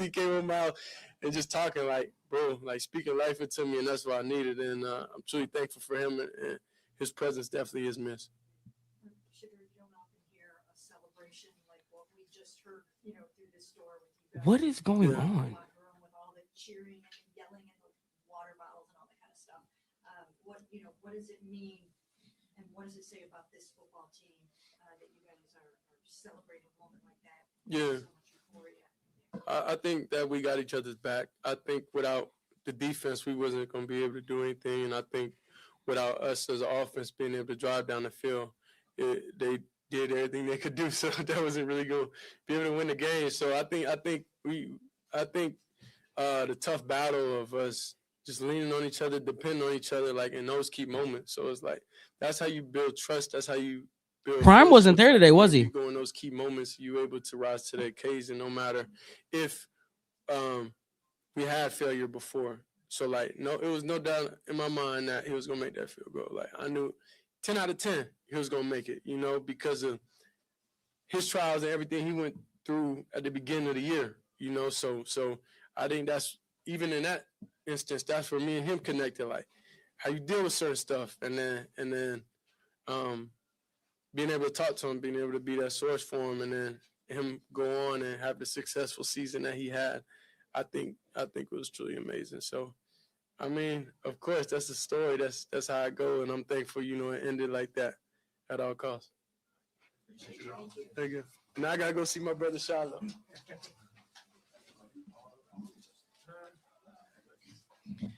Okay. We need some we need some backstory. We need something. What the hell is going on?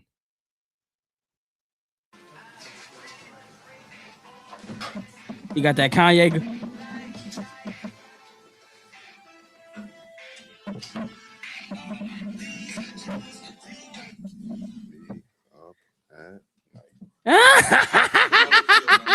get the record, what was that moment like for you? That boy getting some bun tonight for big girl, huh? You gonna set something else up tonight, huh? They wanted the record. Expected. It was so. When did he become this I saucy? knew they were gonna make it difficult, but shit, I don't think I saw more than 3 singles on a real drawback the whole game, and I just knew that if I did, I had to make that moment count, and man, the feeling couldn't be better.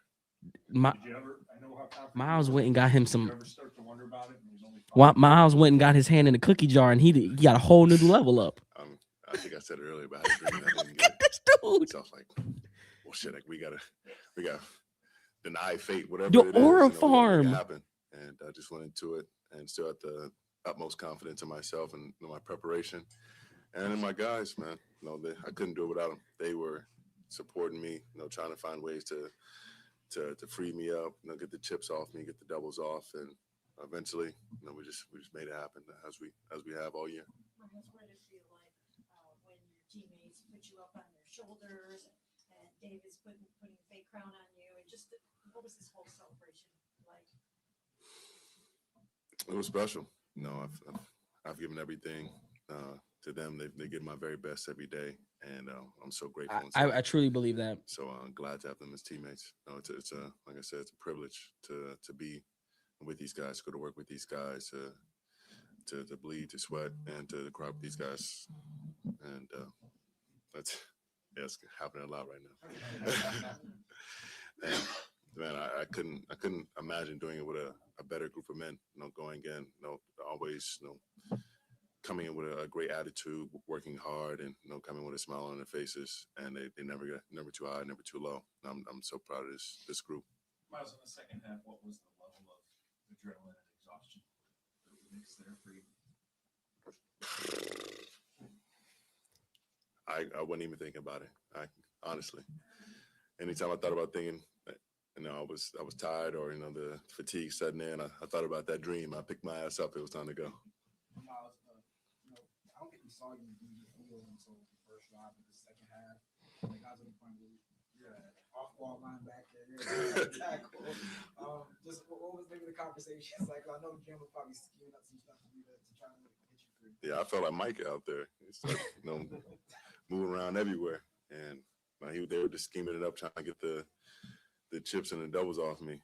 I know he said he wasn't gonna do anything crazy to deny me the sack, but hell, they schemed it up to the point where it was starting to feel like that. But I mean, he went out there, tried to win the game, and we made the plays that we needed to. But credit to Schwartz, he was doing everything he could to get not only myself free, but all of us free. And then Grant came in with the Opened sack it a little up. bit Grant earlier, opened it up. and then we just kept on getting pressure. Yep. And those batted balls came in, clutch at the beginning of the game. Shador Sanders going downfield and making sure that you got, and Andre too, Shador and Andre, making sure that you got one of the things that you wanted with this sack, which was a victory. How great was that for them to do that? I mean, once we got in field goal range, I knew he was going to seal it. This is the moment that he's been waiting for. Do it against a team that, unfortunately, came up a little bit short with at the beginning of the year. I know he's been waiting at the second crack at this, and God willing, he went out there and put it right down the middle. So I was excited. I love winning, so it doesn't matter whether it's beginning of the season, end of the season, last game of the season. No, I'm just proud of him and glad to have a win. You talked so much about just some of your small conversations with Joe over the years when you sacked him. Did he say anything to you in the moment? And then I'm sure you guys had exchanged after the game. What did he say to you? So I couldn't talk to him after because my teammates were grabbing me up. So I was trying to get to him after the game, and then there were different outlets and parents were coming down, so there was a lot of people pulling me in different directions. But got a lot of love for Joe. He's a hell of a guy, hell of a player, and I hope to catch up with him this off season. He sent me a text, and I'll keep what he said between him and I. But no, he's exceptional and all around. So what are you seeing on the sack, Miles? Are you thinking I'm getting single coverage here? And then I saw a stat where your get off was crazy, ridiculous. You used it, did it just feel like the perfect Myles Garrett sack? Yeah, I mean that was a stereotypical sack for me. Getting off, doing the chop, and then right into the dip. And I was watching the clock. I knew that the next time, he gave a count, it was going to be they were going. So I was just watching the ball as quick as I could, and they had a couple other tails that gave me the snap count. So as soon as I saw that and it aligned, and I'll probably the best get off I've ever had. I'm trying to get that sack, and the rest is history. How did you feel in the dream when you didn't get it? He said he had a dream that he didn't. Despair. Like I was scared as hell. But shoot, I woke up at 7 or 6:30, and I was like, I told my guy John, I was like, let's eat, let's talk. But we gotta talk through this and we'll just prepare early because there's no way we're gonna allow anything in the way of history. Miles, you talked to go back to Joe. Just there was a couple of times it looked like you had it right there, and then there was one in particular where he kind of pump fake and then takes off on a run. And he kind of almost like he looked back at me. That shit was disrespectful. He knew who was chasing him. But I mean, credit to him. He's got wheels. Anytime he's healthy, he's a threat to scram out the pocket. And I was just like, please, somebody just pull him up, or stay behind the line, do something, run out of bounds. But I'm glad to go against a competitor like that. Miles, I guess bigger picture, there's so much swirling outside about future Kevin, whatever. What does it say about you guys in this group that you finish the season with a dramatic win today, but also win 2 in a row to kind of go the offseason? I mean, got to be the same person every single day. Come with that same intensity. No matter the result, the outcome, you do this for the journey. There's suffering in the journey. There's failures in the journey, but that's the price we pay for giving everything that we have. No one's gonna win the Super Bowl every year. No one's gonna go to the playoffs every year. But that fight to get more, to achieve more, wanting more for yourself and for your teammates, that's what's going to drive us, to success. And coming off, 2 wins at the end of the season, especially against teams that we lost earlier too. That's kind of momentum we need to carry into the next season. We need to appreciate and be grateful for the guys that we have around us, and look forward. I know you're careful about curating your walk-up songs here. I just settled on Kanye for this one. I wonder. Hey, find your dreams come true. I mean, been waiting on my whole life, my whole football career. So I knew I had it in me, and damn, I wanted that 25, but they made it real difficult these last 2 games, especially, but really these last 3. So that'll be the next journey. Trying to go out there and get 25. How are you going to celebrate Scott and Mary Kate? I was just saying, how are you going to celebrate this? Some pizza and some ice cream. Probably get some pizza and some ice cream. Oatmeal tomorrow morning, and then back to work soon. Go back to Texas to see my family. Pizza and ice cream. We know how you celebrate, Miles. Don't play crazy. I'm just saying. I'm just saying. And then just, what does it mean to you to share this moment, with them? I try to tell them you gotta stop bringing that thing. But it means a lot that they could be here. I wanted to do it for myself, but I wanted so much to bring pride to my last name, my dad, my mom, and all those who came before me, especially my grand, who hasn't been here for a while to see this. But I carry into the game every single time I walk onto the field. So that's kind of pride I walk into every single time I walk into the field, whether it's practice, whether it's games. I'm just knowing and grateful of who came before me, who made this possible, and it's a privilege that I'm even here, not only playing the game with the Browns, but even doing this in general. This could have been a whole different interview, me playing with the Cavs, if things were a little bit different. But I'm grateful that they helped keep me on the straight and narrow, keep me on the right path, and now we're here. Appreciate it. It's a wrap for a great season, man. Okay. It's a wrap for a season. It's a wrap, man. It's a wrap. What a year, man. What a freaking year we had. It was not a great season. I lied. I didn't mean a great season. But I do think that this season is huge for the building blocks. I think you have a very, very rare opportunity, especially being in a Cleveland Browns uniform. As I think back to prior Cleveland Browns teams, I think back to that 2007, 2008 team where we went 10-6, and in that following year, the expectation was so high. We thought Derek Anderson was going to take another step. We thought Braylon Edwards would take another step, Kellen Winslow, and we only come out to win 4-12. I think about the 2020 season and the expectation after that. And then I just think back to some of those other seasons in between there. When you think about the team and what it looked like at the end of the year, this team showed flashes of that 2019 team when Greg Williams took over and they fought hard at the end of the year. But this one was different. This was a team that has been here before. And what do I mean by been here before? Some teams have the cachet where they say, hey, guess what? We've been to this divisional round, or we've been to this AFC championship round, or we know what this taste is like. You have a group of guys in this locker room who have felt the type of failure that they have felt like this season and the year before. You think about guys like Denzel Ward, Grant Delpit, Joel Petonio, Myles Garrett, David Njoku. You think about these guys, they have been through a season where they tore each other apart. That 2021 season, they weren't as together as they are right now. And that showed this year.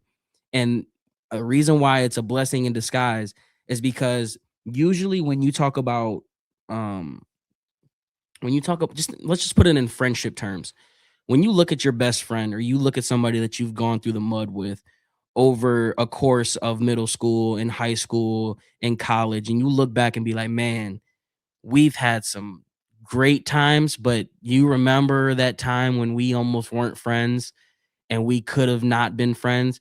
You can look back at that moment and be like, nothing will ever be as bad as the point is when we were about to blow this thing up and we weren't together as we were.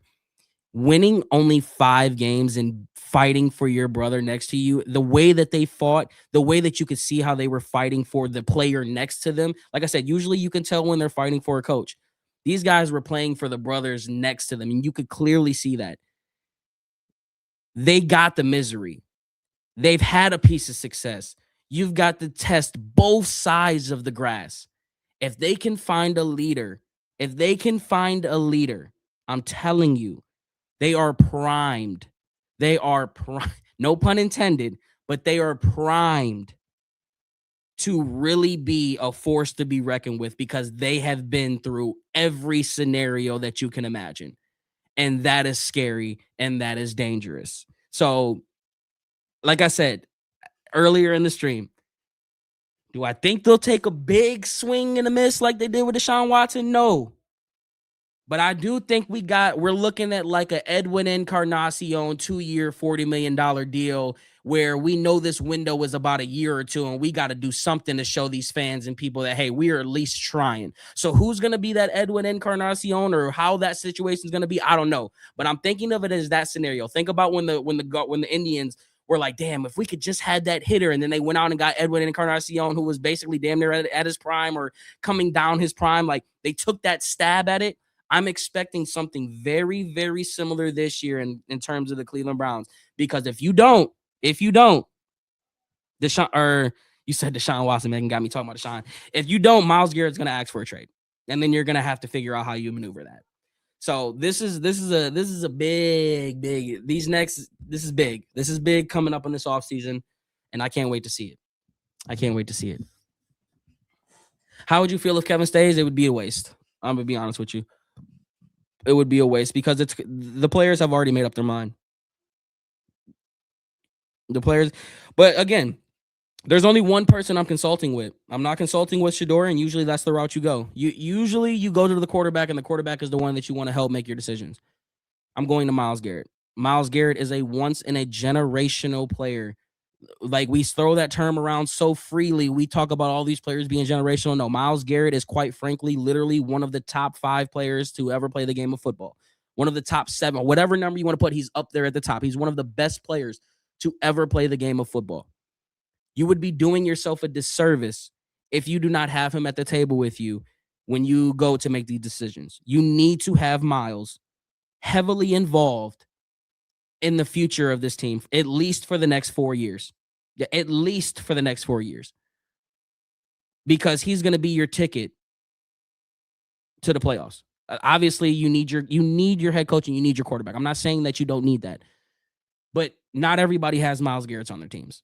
And if we have just think about the season. If we had a sliver of offense this year, it's a completely different season.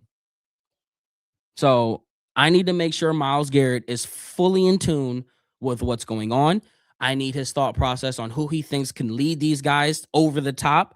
I'm using his defensive mind, and I'm wondering who has given you the most problems in terms of our defense when our defense was number 1. Are there any coordinators out there who's carved you up? Like, I want to know everything that Myles has to offer in terms of this search from what he sees on the defensive side of the ball, and who could unlock this offense. There should be one goal this year and one goal only. How do we unlock this offense? Period. That's it. So how would I feel if Kevin came back? I could tell you your offense isn't getting unlocked if Kevin Stefanski is your head coach, because we've had 6 years and it's never been unlocked. It's been nothing but excuses as to why we couldn't unlock it. And I'm tired of the excuses. I'm over it. So that's how I feel. I need to go take a piss again. I think I'm going to marinate, let those little clips go for a little bit. And I think I might save our last Victory Monday, and I think I'm going to wait to drop our highlight tape for tomorrow so we can enjoy our first victory and our last victory of the season. But guess what, chat? The Cleveland Browns are undefeated in 2026. They can't take that away from us. Call it what you want. Browns is the Browns, but you know what the Browns are? Undefeated in 2026. Undefeated in 2026. Can I get an amen?